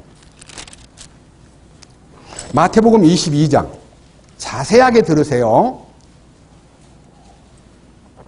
1절입니다. 이 35페이지 마태복음 22장. 예수님께서 응답하며 다시 비유로 그들에게 말씀하여 이르시되 2절. 하늘의 왕국은 마치 자기 아들을 위해서 혼인잔치를 베푼 어떤 왕과 같으니라. 그가 자기 종들을 보내어 결혼식에 초대받은 자들을 불렀으나 그들이 오려하지 아니하며 그가 다시 다른 종들을 보내며 이르기를 초대받은 자들에게 알려라. 내가 내 오찬을 준비하고 내 소와 살찐 짐승을 잡고 모든 것을 갖추었으니 혼인잔치에 오라 하라 하였으나, 이게 혼인잔치는 뭡니까? 물어봅시다. 혼인잔치는 뭡니까? 먹으러 가는 거예요. 먹으러 가. 뭐 다른 거 하나 필요 없어요. 가면 뭐 있어요? 많이 준비되어 있어요. 마음대로 먹을 수가 있어요. 근데 오라 그러는데 참 희한한 사람들이 다 있어요. 왕의 잔치를 초대받았는데 얼마나 건방을 떠냐 하면 여기 참 기가 막힌 얘기입니다. 5절. 그들이 그것을 가볍게 여기고 자기들의 길로 가되 하나는 자기 농장으로 가고 다른 하나는 장사하러 가며 그 남은 자들은 그의 종들을 붙잡아 모욕하고 죽이니라. 와가지고 뭐 갑시다 하는 사람을 죽여버린 거예요. 참 희한한 이 사건이에요. 안 가는 것도 무례한 일인데 파송받은 일꾼들을 죽여버린 거예요. 그 순간 왕께서 진노해가지고 그 다음에 왕의 처분을 보십시오. 7절. 그러나 왕이 그것을 듣고 노하여 자기 군대들을 보내어 그 살인한 자들을 멸하고 그들의 도시를 태우며 그 뒤에 자기 종들에게 이르되 결혼식은 준비되어 있으나 초대받은 자들이 합당하지 아니하니 그런즉 큰 길로 너희는 큰 길로 나가서 만나는 자들을 다 혼인잔치에 초대하라. 만나는 자들을 다 불러들여라. 10절. 이에 그 종들이 큰 길로 가서 나쁜 자든 좋은 자든 다 만나는 대로 함께 모아오니 결혼식에 손님이 가득하더라. 여러분, 결혼식에 들어간 것이 뭡니까? 초대받은 것이 뭡니까? 구원받은 겁니다. 은혜로 복음을 받아 들어가가지고 이제 마음대로 먹도록 초대받은 거예요. 부름받은 거예요. 근데 이 왕국의 복음에 경험을 안 하고, 이게요, 따로따로 있는 거 아닙니다. 전면과 후면에 있습니다. 영의 구원과 혼의 구원도 복합적으로 돼 있고요. 은혜의 복음과 왕국의 복음도 복합적으로 돼 있는데 우리는 한 면만 보고 일생을 달려온 거예요. 우리 어젯밤에 간증하신 46년 동안 달려왔다네. 저는 34년 동안 한 면만 보고 달려왔는데 뒷면에 딱 보니까요, 너무 놀라운 혼의 구원이 있더라고요.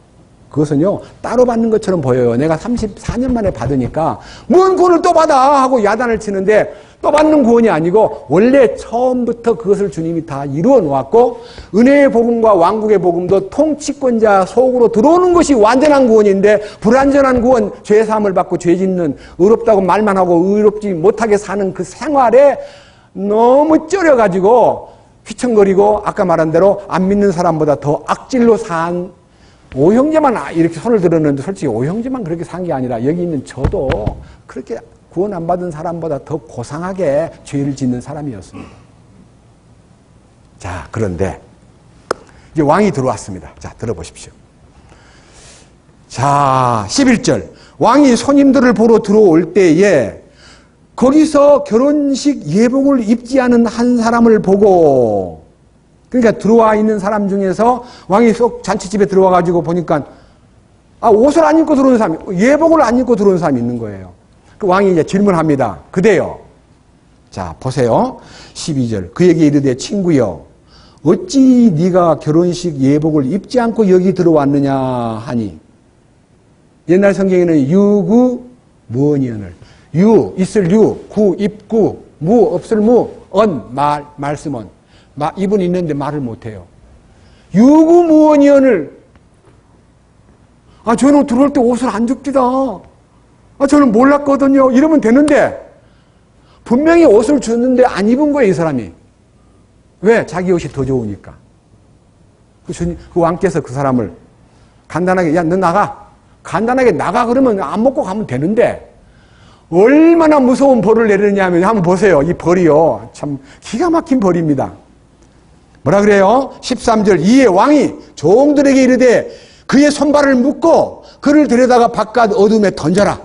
거기서 슬피 울며 이를 갈미 있으리라. 이것은 부름받은 자는 많으나 선정된 자는 적으니라. 부름받는 것은 왕의 잔치에 들어온 거고요. 선정된 자는 예복을 입는 거예요. 예복. 여러분 예복 입었습니까? 신랑 대신 예수께서 오실 때가 다 돼가는데 그대는 예복을 준비했느냐? 그대는 하나님의 세마포 옷을 입었느냐?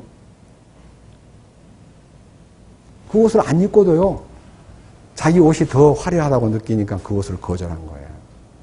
그 자기 의에, 자기 옷은 자기 의고 주님의 예복은 주님의 의를 덧입는 거예요. 옷이 두 가지가 있습니다. 속옷이 있고 겉옷이 있는데요. 구원의 옷은 속옷이고요. 의의 겉옷은 겉옷입니다. 이사야 61장 10절을 보세요. 구약성경 이사야 61장은 이사야 61장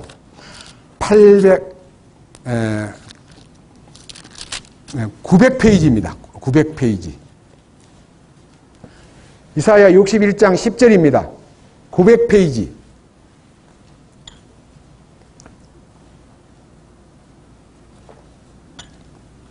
10절.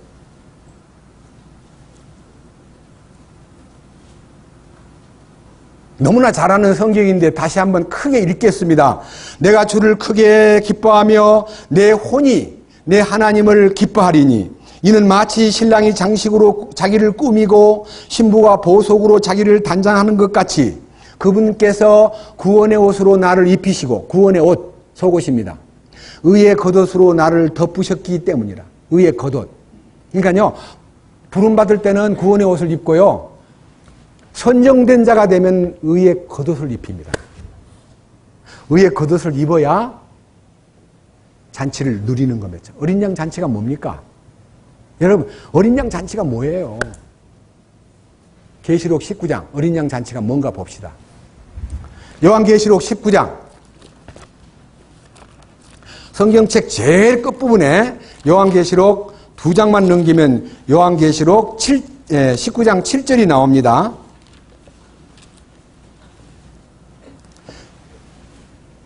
성경 제일 뒤에 22장인데 21장, 20장, 19장.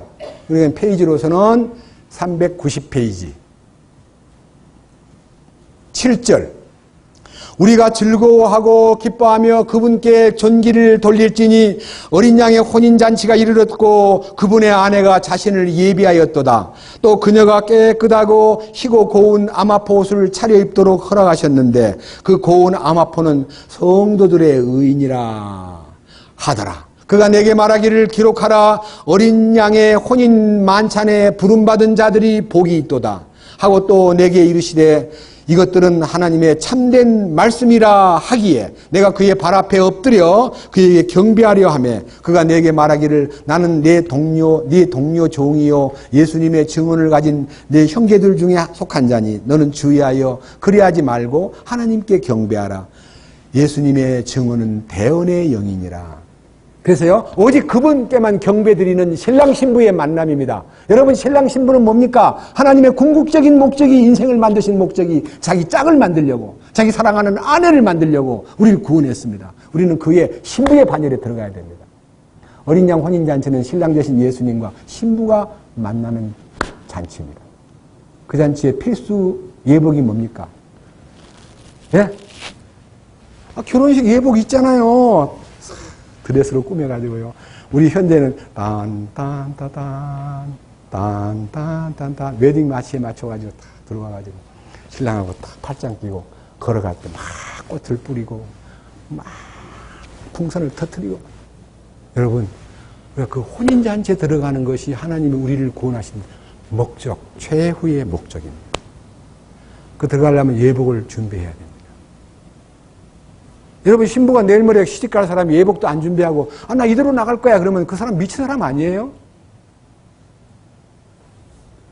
그래서 이 은혜의 복음만 알고서는요, 주님 앞에 절대로 못 섭니다. 쫓아내는 게 아닙니다. 손발 묶어가지고요, 어두운 구렁텅이에 던져버리면 그 지옥 아니에요, 지옥.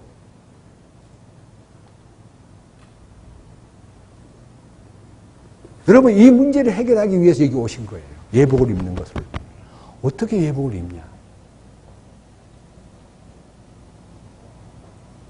저는요, 이 놀라운 은혜의 복음을 아는 것도 기적이지만요, 왕국의 복음을 아는 것이 너무너무 놀랍기 때문에 이 은혜의 복음에서 왕국의 복음으로 가려면요, 사실은요, 믿음이 준비돼야 돼요. 믿음이.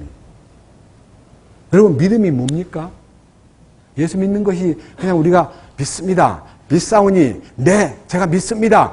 그게 믿는다는 의지의 반응이 믿음이 절대로 아닙니다. 믿음은요, 그리스도의 믿음이어야 되기 때문에 내 믿음으로 구원을 받는 게 아니라 그리스도 예수의 믿음이 나를 주님 안으로 이끌어가지고 그 영광된 혼의 구원을 받도록 이끌어 주시는데 그 믿음이 베드로전서 1장 9절에 있습니다. 자, 신약성경 베드로전서 조금만 앞으로 계시록에서 몇 장 넘기면요, 페이지 수로서 353페이지 베드로전서 1장.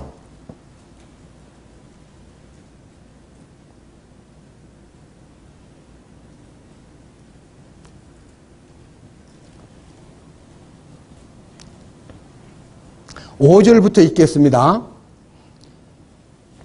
너희는 마지막 때에 드러내려고 예비된 구원에 이르도록 믿음을 통해 하나님의 권능으로 보호받고 있느니라. 비록 지금은 필요가 있어 너희가 여러 가지 시험으로 인해 잠시 근심하고 있지만 그 구원을 크게 기뻐하나니. 이 구원이 무슨 구원인가요? 여기다가 캐션 마크를 하나 달아놔 보세요. 이것은 너희의 믿음의 단련이 불로 단련하여도 없어지는 금을 단련하는 것보다 훨씬 더 귀하여 예수 그리스도께서 나타나실 때에 칭찬과 존귀와 영광으로 드러나게 하려 함이니라.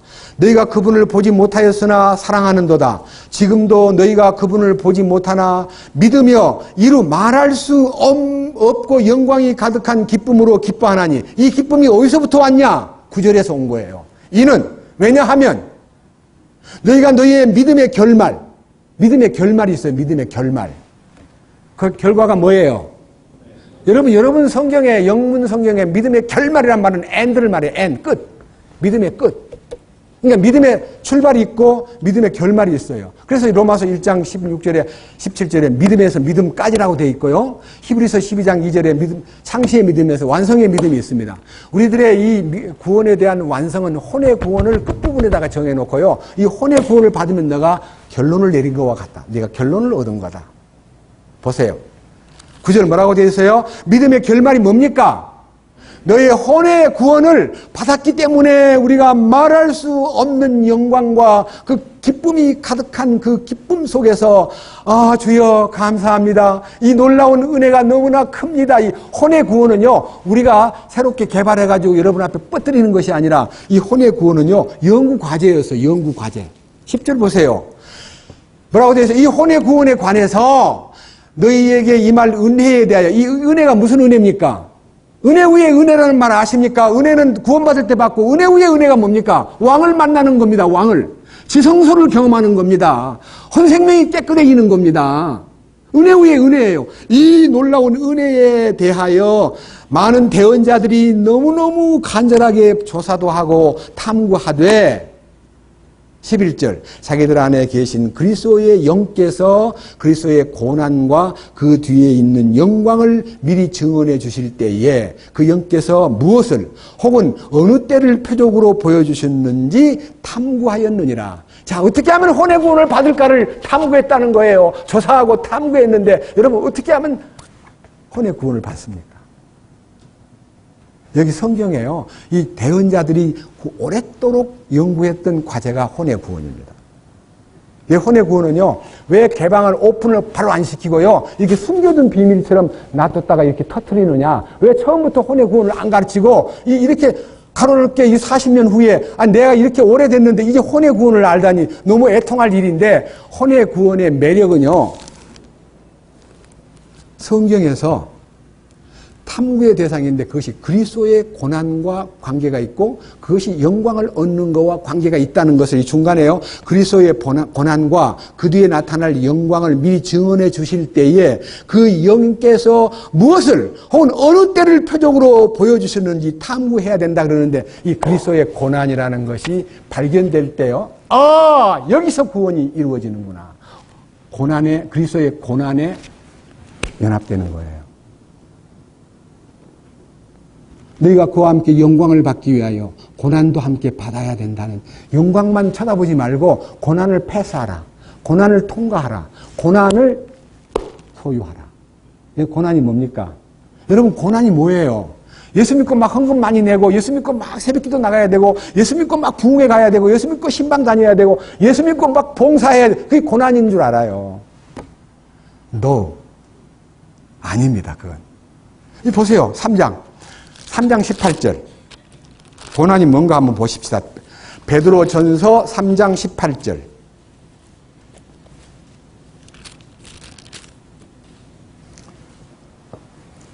뭐라고 되어 있느냐 하면요. 제목이 뭐예요? 맞죠? 뭐가 고난인가 봅시다.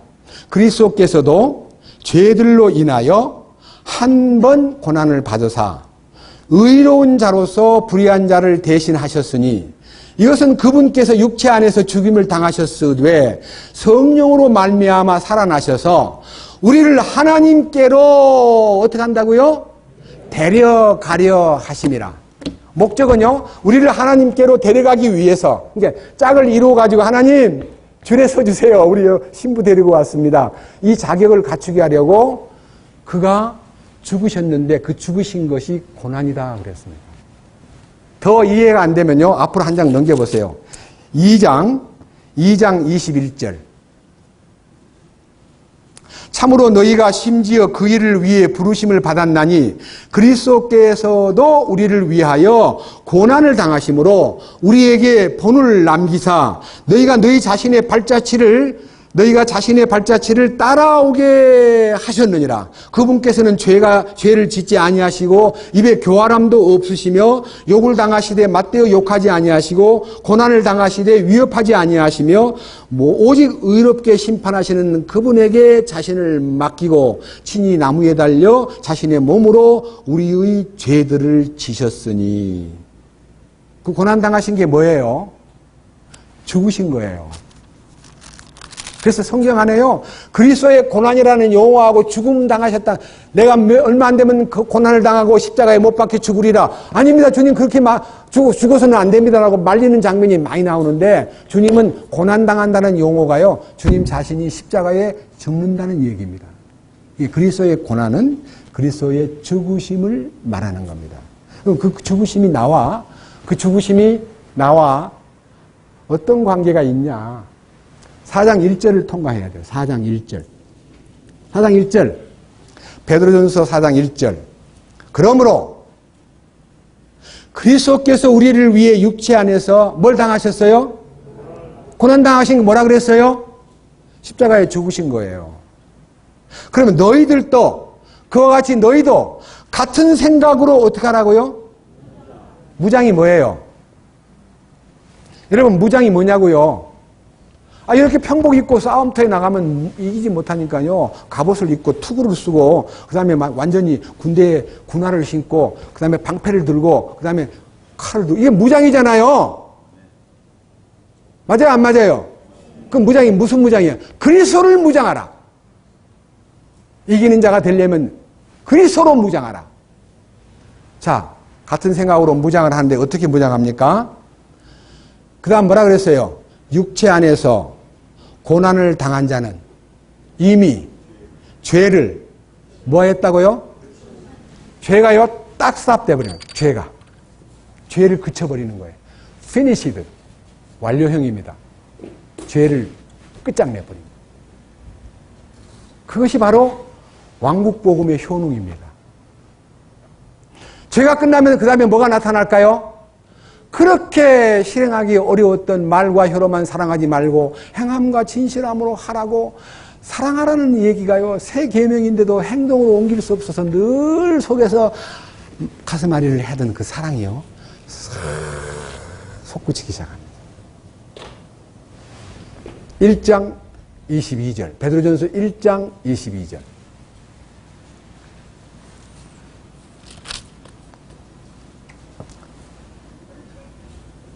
제가 옛날 성경 한번 읽어보겠습니다. 자세히 한번 저를 쳐다보세요. 그 성경책 보지 말고. 너희가 진리를 순종함으로 너희 영혼을 깨끗하게 하여 거짓이 없이 형제를 사랑하기에 이르렀으니 마음으로 뜨겁게 피차 사랑하라. 저는 그 성경 가지고 20년 동안 괴로워했습니다. 나 영혼을 깨끗하게 한 건 맞는데 왜 뜨겁게 사랑이 안 되냐? 왜 그 형제가 뭐 약간 잔소리 한다고 왜 뭐 구원 안 받은 게 뭐 이런 게 다 이사고 왜 그렇게 대들고 왜 이렇게 성깔이 나냐? 나 이 속에서 주님의 온유와 겸손과 주님이 죄 없는 몸으로 막 뒤집어 써도 아무 말도 않고 죽으셨는데 왜 주님의 그 죽으심의 그 효능이 내게는 안 나타날까? 왜 사랑을 못할까 하고 막 가슴에서 조이고 아프고 그래서 때로는 혼자서 금식 기도도 해보고요. 눈물을 흘리면서 주님 나를 죽여주시옵소서.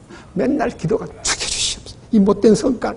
겸손한 척 하면서도 이 악질적인 요소, 주여 나의 위선적인 요소, 겉으로는 평화로우면서도 속으로는 늘 전쟁하는 이 이중 성격, 죽여주시옵소서. 주님 죽여주시옵소서. 많이 기도했어요. 근데 기도 응답을 안 해줘요. 안 죽더라고요. 기도로 죽어요? 여러분 자아가 기도로 죽어요? 석대현 형제님 기도로 죽습니까? 절대 안 죽죠. 주님은 기도를 안 들어주는 게 아니라 네가 미쳤구나. 네 죽었는데 맨날 죽여주시옵소서, 죽여주시옵소서. 왜 기도해? 내가 이미 너 죽여버렸는데. 그 놀라운 사실을 갈라디아 2장 20절에요. 내가 그리스도와 함께 십자가에 못 박혔나니라는 개역 성경을 통해서요. 저는 제가 죽은 걸 발견했는데 나중에 그 성경 그 당시 깨달을 때는 죽었다는 것만 알았는데 나중에 더 이제 중요한 말씀을 놓고 이제 영어로도 비교해보고 헬라어로도 비교해보고 흠정력으로 비교해보니까 시제가 과거 시제가 아니고 죽었나니 내가 그리스도와 함께 십자가에 못 박혔나니라는 과거 시제가 아니고 내가 그리스도와 함께 못 박혀 있으나 현재 시제예요. 시제가 현재 시제예요. 깜짝 놀랐습니다. 아, 지금도 그 죽으심의 효능이 유효하구나. 아, 주님 2000년 전에 주님 죽으셨는데 그때 나는 거기 없었지만은 주님이 나를 포함하셨구나. 주님 감사합니다. 됐습니다. 이젠 됐습니다. 그렇게 행복하고요. 죽었다는 것이 그렇게 감사하고 그 순간 죄가 딱 끝나는 거예요. 자, 그 다음 보십시오. 제가요, 이 부분에 대해서 자세히 읽어보겠습니다. 22절. 제가 개역으로 읽었었는데 이제 흠정력으로 봅니다. 너희가 성령을 통해 진리에 순종함으로 너희의 혼을 깨끗하게 하여 여기 두 가지 다른 게 있어요. 개역 성경에는 뭐가 빠져 있습니까? 성령을 통해가 빠져 있고 또 하나는 영혼을 깨끗하게 하여가 아니라 혼을 깨끗하게 하여. 혼이 뭐예요? 자아잖아. 자아. 셀프. 에고. being. 자기 존재예요. 혼은 자기예요. 죄 사함 받은 것은 내가 저지른 과거의 험악한 죄들이고 나 존재, 내 속사람 그것을 성경에서는요 구분을 할 때요 은혜의 복음은 신스를 해결하고 왕국의 복음은 신을 해결해요. 신. 요거는 뭐냐면 죄들이고 요거는 죄의 뿌리입니다. 요거는 원죄고 요거는 자범죄입니다. 그러니까 우리가요 십자가에서 자범죄만 용서했습니까? 원죄, 자범죄 다 용서했습니까? 근데 우리는 뭐만 배웠습니까? 죄들만 깨끗하게 한 걸 알아요. 자, 보세요. 죄들 깨끗한. 너희 죄들을 빽빽한 구름이 사라짐같이 안개에 사라짐같이 도말하였으니 너는 내게로 돌아오라. 너희들은 내게 나와서 변론하자. 너희 죄가 주홍 같을지라도 눈과 같이 휘어질 것이요 진홍같이 붉을지라도 양털같이 되리라. 그 죄들이에요. 그리고 이사야 38장 17절에 아까 그 어떤 자매님 외웠는데요. 자, 보옵소서 내게 큰 고통을 더하신 것은 내게 평안을 주려 하심이라. 주께서 나의 영혼을 사랑하사 멸망의 구덩이에서 건지셨고 나의 모든 죄들을 주의 등 뒤로 던지셨나이다. All sins입니다. 죄들. 근데 영혼을 깨끗하게 했다. 영혼을 어디에서 건졌다고요? 멸망의 구렁텅이에서 건졌다니까 아 지옥 안 가도록 내 영혼을 건졌구나. 그것이 바로 죄사함이구나 하고 이게 속죄받은 것만 생각했지 혼의 구원이 거기 있다는 걸 아무도 모르고 세월을 보냈고 저도 똑같이 오랜 세월을 보냈습니다. 눈을 떠보니까 영혼을 사랑하사 멸망의 구덩이에서 건지셨고가 아니라 혼을 사랑하사 부패의 구덩이에서 건져내셨고 이렇게 되어 있습니다. 무슨 구덩이요? 이 멸망의 구덩이라는 것은 지옥을 말하고 부패의 구덩이는 뭐예요? 세상의 부패 속에 허우적거리던 나를 그 부패의 구덩이에서 건져냈습니다. 그 말이 뭔지 아세요? 여러분 구더기가 어디 살아요? 미안합니다. 좀 저급한 얘기를 해서. 지금은 양변기로 쓰기 때문에 그런 게 안 보이지만 우리 시골에는 옛날 보면요. 커다란 걸음하기 위해서는 커다랗게 모으는 지파장소가 있고요. 양쪽에 나무를 깔아놓고 저 휴지는 지푸라기 앉아서 이제 밑에 보면서 이제 변을 보는데 그래. 많은 구더기들이 막 바글바글 가만히 있으면 좋은데 왜 이렇게 올라올라 그래요? 막 올라오다가 떨어지고 근데 여기 올라와가지고 기어가는데 까만 점이 보여요. 요렇게 오는데 그 구더기는 어디서 살아야 돼요? 똥만 먹고 살아요. 근데 구더기가요 나중에 탁 거기서 거듭나요. 파리가 돼요. 그러면 똥통에서 간간히 들리기는 해도요 똥통에 머물러 있지 않고 사람이 사는 집으로 와서 음식에 앉고요. 사람들은 몸에도 앉고 때로는 막 코에 막 앉아가지고 파리는 막 날아다녀요. 그게 바로 구더기가 거듭난 거예요. 23절 보세요. 23절. 혼이 구원받으면요 거듭나는 거예요. 뭐라고 되어 있어요? 자, 1장 23절 뭐라고 되어 있습니까? 너희가 다시 태어난 것은 born again 다시 태어난 것은 썩을 씨에서 난 것이 아니요 육체를 통해서 난 것이 아니요 썩지 아니할 씨에서 난 것이니 이 씨에서 썩지 아니할 씨가 뭐예요? 주님의 씨, 생명의 씨, 하나님의 DNA에서 난 것이니 이것은 살아있고 영원히 거하는 하나님의 말씀으로 된 것이니라. 여러분 이제 이 거듭나는 것이 말씀으로 되었다는 것만 갖고는 부족해요. 예? 혼을 깨끗게 했다는 것이요 믿음의 결말인데 이 거듭난다는 말은 얼마나 놀라운 말이냐면 저 부활과 관계가 있어요. 1장 3절로 가봅시다. 1장 3절 앞으로 한 장 넘겨보세요. 뭐라고 되어 있습니까? 1장 3절 하나님 곧 우리 주 예수 그리스도의 아버지를 찬송하리로다. 이 영이 막 탁 개방된 거예요. 영이 막 가슴이 열려버린 거예요. 찬송하겠습니다. 주님 당신께서 자신의 풍성하신 긍휼에 따라 죽은 자들로부터 죽은 자 가운데서 혼자 부활한 게 아니고요. 죽은 자들을 데리고 예수 그리스도를 부활하게 하심으로 그 부활 속에 누가 들어있어요? 죽은 자들이 다 들어있잖아요. 같이 부활했으니까. 부활절은 초실절입니다. 초실절 날 여러분 뭐라 그랬어요? 하나의 이삭을 두고 막 흔들면서 예수님 부활했어 이렇게 하는 게 아니라 단으로 묶군요. 다발을 탁 묶어가지고 이걸 탁 들고 주님 부활의 생명을 받으소서 이렇게 무리가 부활했습니다. 레위기 23장에 그 부활의 단 속에 여러분이 들어있고 제가 들어있는 거예요. 묶음이에요. 묶음. 예수 그리스도의 죽은 자 가운데서 부활하심으로 말미암아 그 다음 뭐라고 되어 있어요? 우리를 어떻게 했어요? 성경 좀 보고 좀 얘기하세요. 우리가 다시 난 거예요. 그러니까 속죄받은 것은 죽으심 때문이고 거듭난 것은 부활 능력이에요. 혼생명이 변화된 것은 부활 능력으로 나타난 그분의 손길이에요. 그렇기 때문에 여러분 예수님의 부활이 내 부활로 나타날 때 이제 내가 거듭났구나. 그런데 지금 많은 복음주의자가 거듭남의 비밀 그래놓고는요 죄사함 받은 것이 거듭난 거예요. 죄사함이 구원받은 거예요. 죄사함이 영생 얻은 거예요. 죄사함이 천국 가는 티켓 끄는 거예요. 죄사함이 비자 발급된 거예요. 하늘나라 비자가 왔대요. 그러니까 마음대로 사는 거예요. 한다는 사람 이래요. 죄를 지어놓고 이렇게 말해요. 주님이 영원한 속죄 속에 보면 과거의 죄, 현재의 죄, 미래의 죄까지 다 사했으니까 죄 지을 줄 알고 다 사하는 거야. 그러니까 우리는 말만 자백하면 돼. 주님 또 죄를 지었네요. 용서해 주시는 영원한 속죄를 믿습니다. 또 죄를 짓습니다. 주님 믿습니다. 미래의 죄도 용서한다고 하셨으니까 죽을 때까지 저는 죄를 지을 수밖에 없네요. 이런 뻔치가 어디 있어요? 로마서 6장 1절 너희가 은혜 가운데 거하려고 죄를 지으리요 그럴 수 없느니라. 결코 그럴 수 없느니라. 죄에 대하여 죽은 우리가 어찌 그 가운데 더 살리요. 죄 지으면 돼요 안 돼요? 근데 왜 죄를 지어요? 이런 말 합니다. 야 사람인데 어떻게 죄를 안 짓냐. 당신 정말 죄를 안 짓어?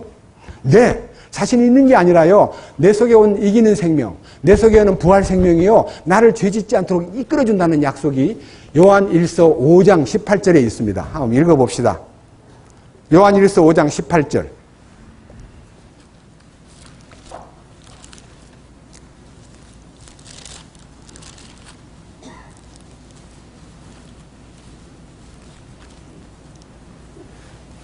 (368페이지)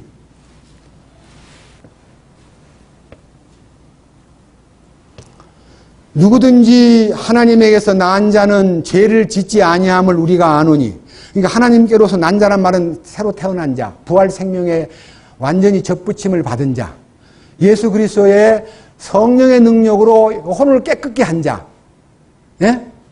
형제를 사랑하기에 이르렀고 마음으로 뜨겁게 사랑할 수 있는 놀라운 능력을 이 속에서 역동적으로 이제 나타내시려는 성령의 이끄심을 따르는 자, 그 하나님에게서 난 자는 죄를 짓지 아니함을 너희가 아나니.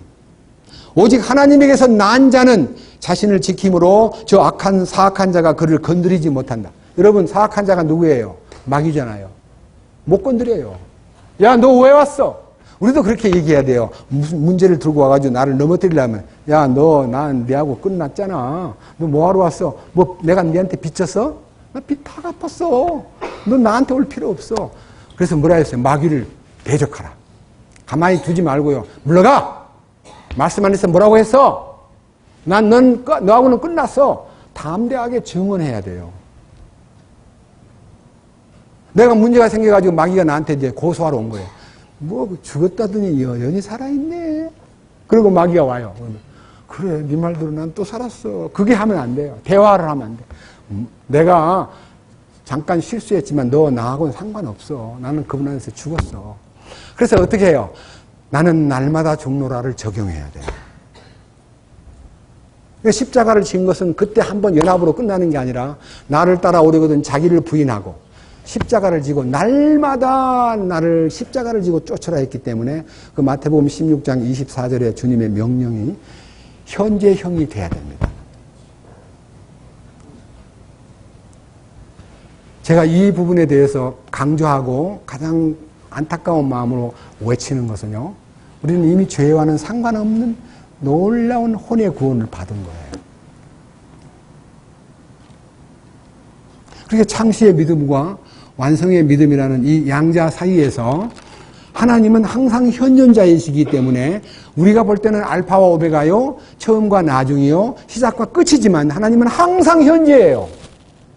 우리는 시간 속에 있으니까 과거가 있고 현재가 있지만요. 하나님은 항상 현재예요. 우리를 항상 현재로 보시는 거예요. 왜? 예수 그리스도는 어제나 오늘이나 영원토록 어떻게 하다고요? 동일하시다. 동일하시다. 저는 이 놀라운 사실에 대해서 감사드리고요. 제가 오늘요, 이 성경을 지금 통해서 꼭 알려주고 싶은 말씀이 고린도후서 4장으로 결론을 내리겠습니다. 고린도후서 4장.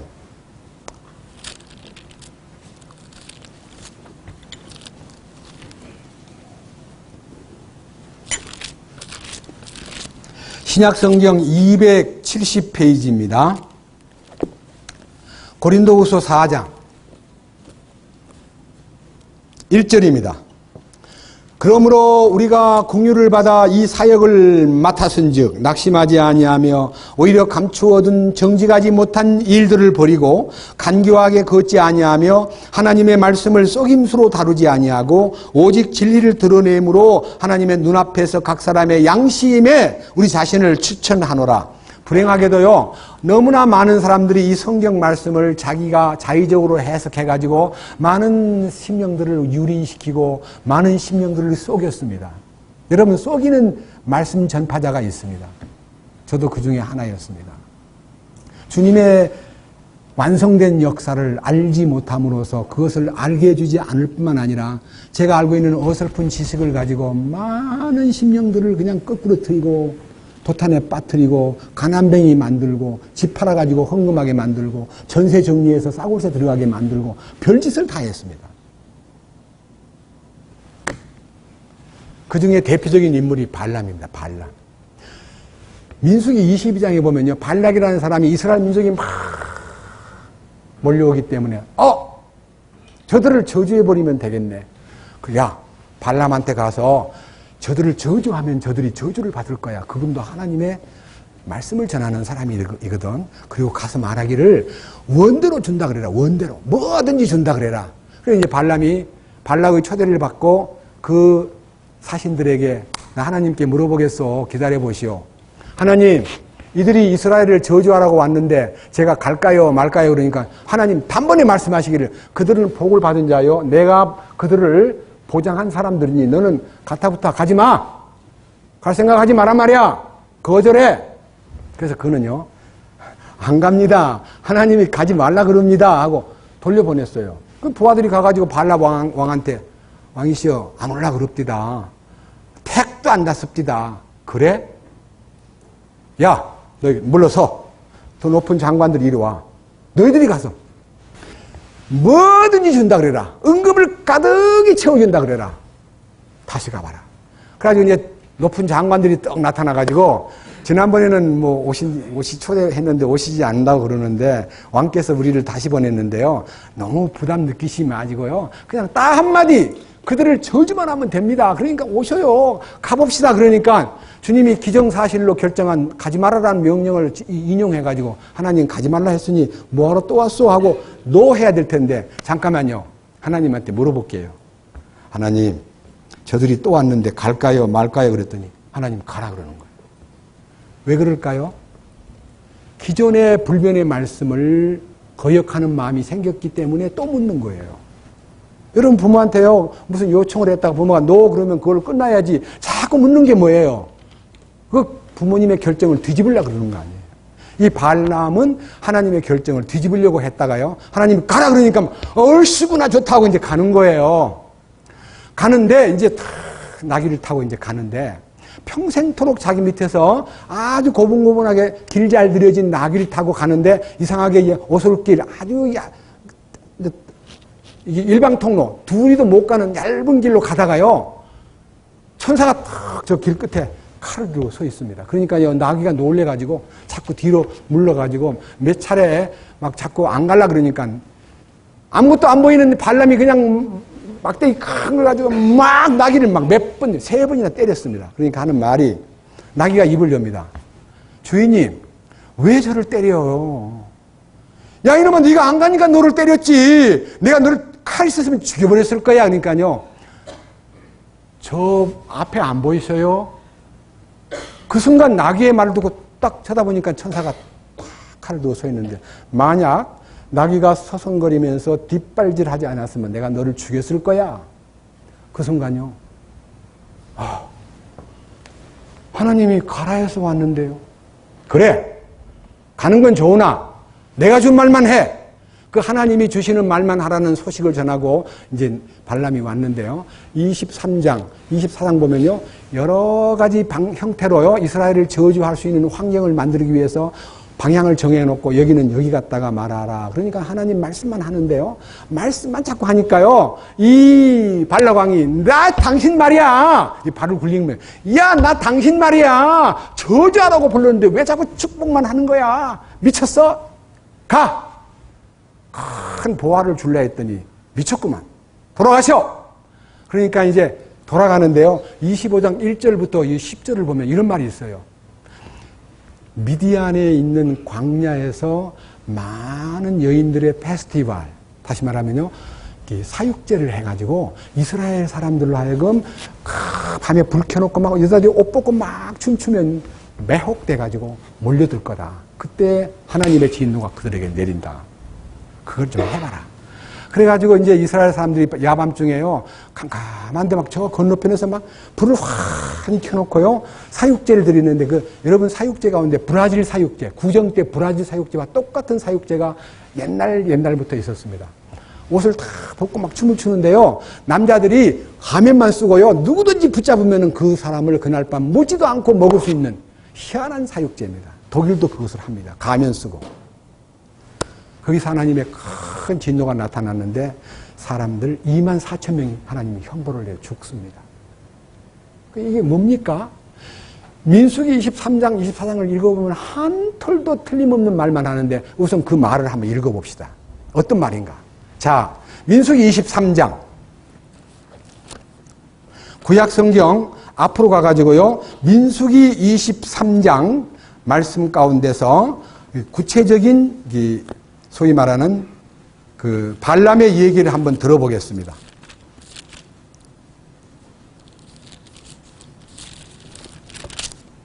민수기 23장 19절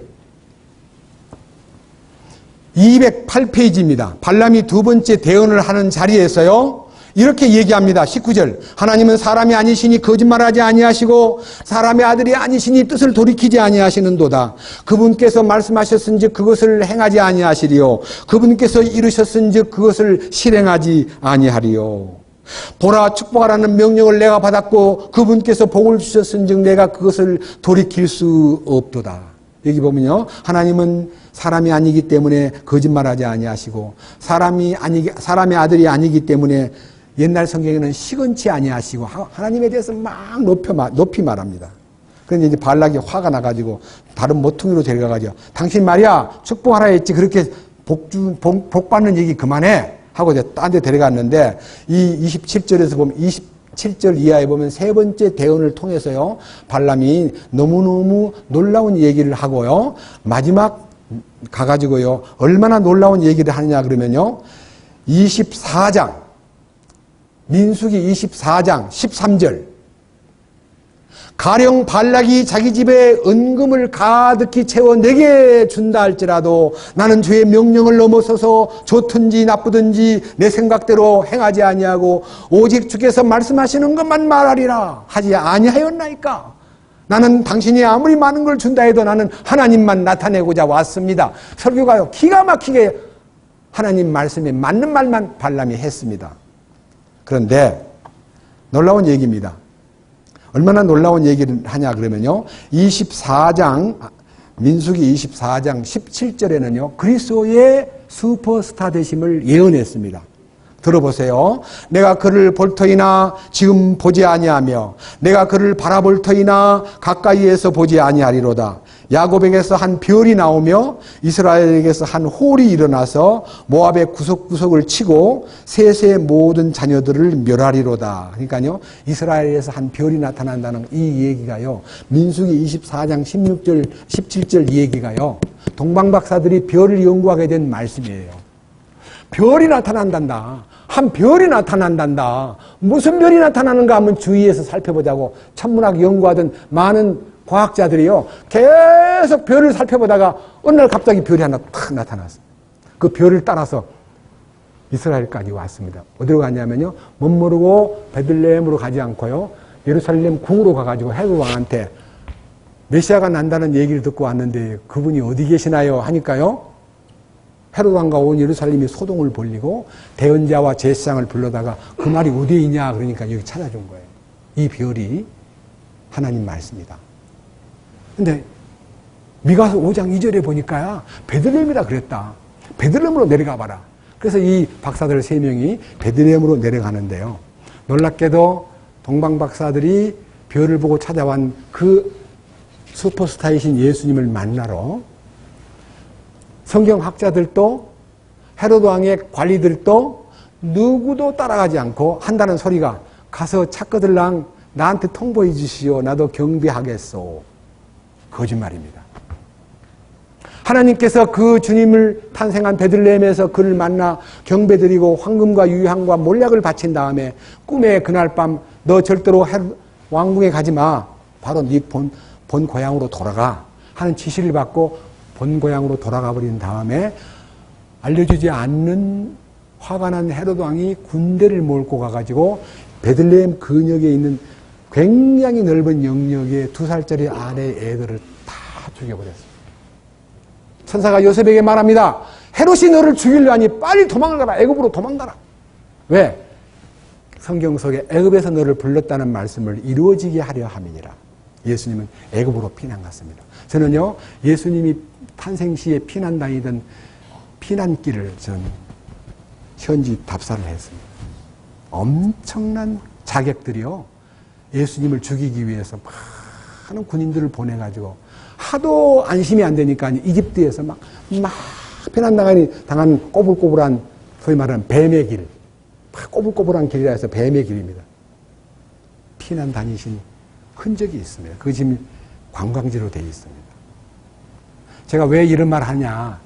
계시의 별빛을 본 사람만 주님을 만나러 갈 수 있지, 딴 사람은 들어도 못 가요. 가고 싶지 않고 가려고도 못하고 가게도 못하게 만드는 것이요, 계시의 영을 받은 사람만 그 발걸음을 별로 인도하여 아기가 있는 곳으로 데리고 가지만요, 절대로 예수님 만나는 것도 아무나 못 가요. 여기 오신 분 가운데요, 주님이 허락해서 왔기 때문에 다행인데요, 억지로 온 사람이 있어요. 안 보여요. 말씀이 안 보여. 안 들려요.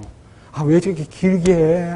1시간만 하지. 되게 목도 아프겠는데 좀 빨리 끝내지 않고 하고 짜증나가지고 가버릴까 보다 하고 맘먹는 사람은 조금만 좀 참으세요. 말씀이 들리는 때까지. 자, 보세요. 여기요, 민수기 25장을 봅니다. 자, 1절입니다. 시딤에 있어 머무를 동안에 백성이 모압의 딸들하고 행음하기 시작했고, 백성이 가증한 우상 숭배의 제물을 먹고 그 바알보울에 연합됨으로써 3절에 주의 분노가 솟아나가지고 하나님이 막 이스라엘에게 진노를 내렸는데, 그 진노 때문에 9절 보면요, 재앙으로 죽은 자가 이스라엘 사람 가운데 몇 명 죽었어요? 2,400명 죽은 거 아닙니다. 우리는 지금 여기에 150명여 명이 모였습니다. 24,000명이면 한번 상상 한번 해보세요. 군 출신 24,000명이면 병력으로 말하면 사단, 네? 12,000명밖에 안 되는 이 2개 사단이 싹 죽었습니다. 하나님의 진노면. 이 사건이 왜 났을까요? 요한계시록 2장 봅시다. 이 발람의 사건이 BC 1450년경에 일어난 사건인데, 요한계시록은 서기 1세기, 서기 95, 6년경에 기록되었기 때문에 약 1500년 후에 사도 요한을 통해서 그 발람 사건을 조명해가지고 성경을 썼는데, 요한계시록 2장에 깜짝 놀랄 얘기가 있습니다. 뭐라고 되어 있는가 보세요. 요한계시록 2장. 찾았습니까? 13절. 내가 네 행위를 알고 또 네가 거하는 곳을 아노니, 즉 사탄의 자리가 있는 곳이라. 네가 내 이름을 굳게 붙잡고 안디바가 나의 신실한 순교자가 되어 너희 가운데서 사탄이 거하는 곳에서 죽임을 당한 그때에도 나의 믿음을 부인하지 아니하였도다. 나의 믿음.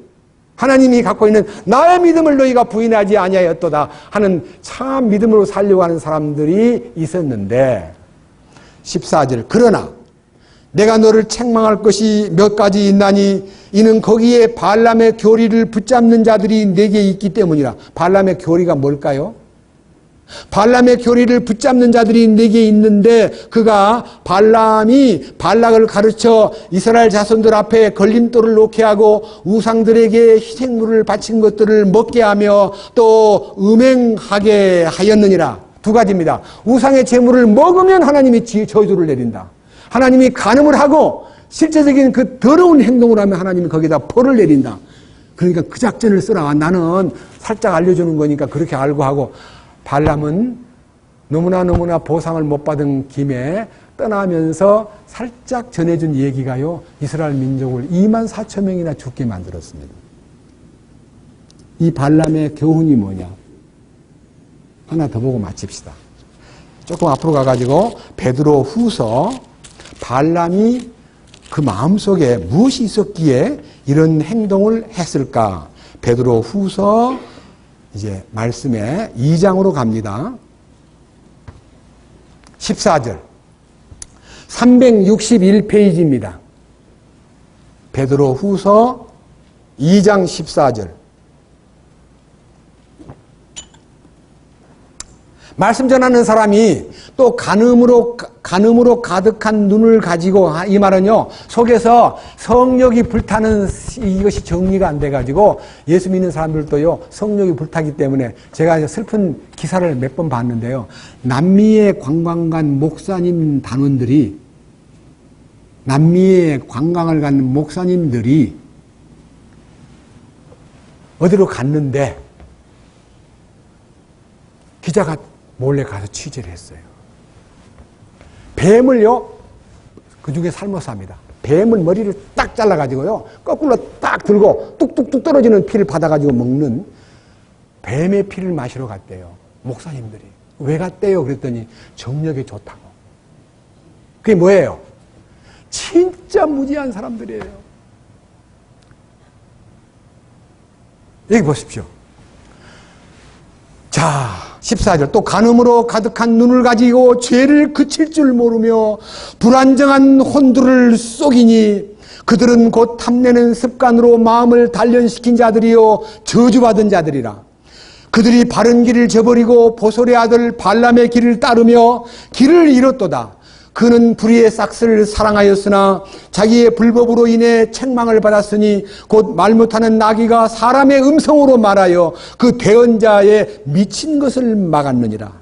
이들은 물 없는 샘이요 폭풍에 밀려다니는 구름이라. 그들을 위하여 어두움의 안개가 영원토록 예비되어 있나니 그들은 헛된 것을 크게 부풀려가지고 말하면서 잘못된 가르침을 살고 잘못되게 사는 자들로부터 빠져나와 깨끗하게 된 자들을 육체의 정욕과 심한 방종을 통해 꿰어내느니라. 뭔 말인가 아니요? 이 정욕을 다 십자가에 못 박고 나는 이제 세상 정욕 다 버리고 세상 자랑 다 버렸네. 주 예수님보다 귀한 것은 없네. 나는 세상의 어떤 행복도 싫고 나는 세상의 부귀 영화도 싫고 나는 세상의 금은 통화도 싫고 난 주님만 따르겠습니다. 이 물질에서 정욕에서 해방되는 길은 갈라디아 5장 24절에 그리스도께 속한 사람들은 그 육체와 함께 그 정욕과 애착을 십자가에 못 박았느니라.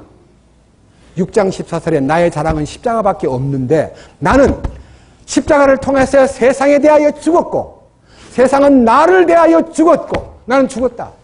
주여 나는 당신의 부활 생명 안에 보존받기 원합니다. 라는 실제가 있어야 돼요. 죽어야 돼요. 뭐에 대해서? 세상에 대해서. 죄에 대해서. 정욕에 대해서. 말씀이 이끄는 길이 있는데 불쌍하게도 그런 못된 사역자들이 양떼들을 어디로 데리고 갑니까? 어떤 사람이 그 교회 안에서 문제가 생겨가지고 너무너무 괴로워가지고 고백을 했더니 목사님 말 남자들은 다 그런 거야. 그러니까 그냥 이해하고 싹 지나가 버려야지. 그걸 문제 삼으면 시끄러워. 이게 처방입니까? 여러분, 그게 처방입니까?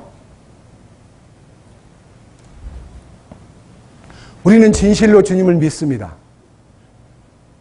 우리 주님 십자가에서 돌아가실 때 정과 욕심도 같이 죽었습니다. 우리는 주님을 진정으로 사랑한다면 그 죽으심에 연합이 돼야 됩니다. 하나 맞아보고요. 고린도 후서 하나 맞아보고 마치겠습니다.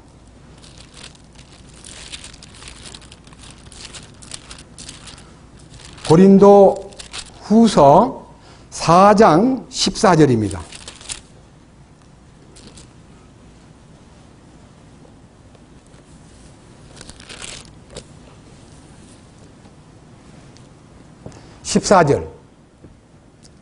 또 주 예수님을 일으키신 분께서 예수님을 통하여 우리도 일으키사 너희와 함께 드러내 보이실 줄 우리가 아노라.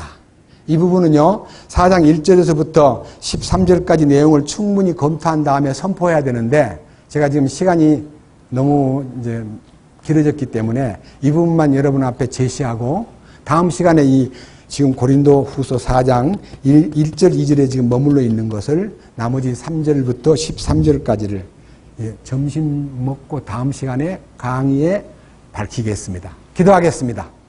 주님 감사합니다.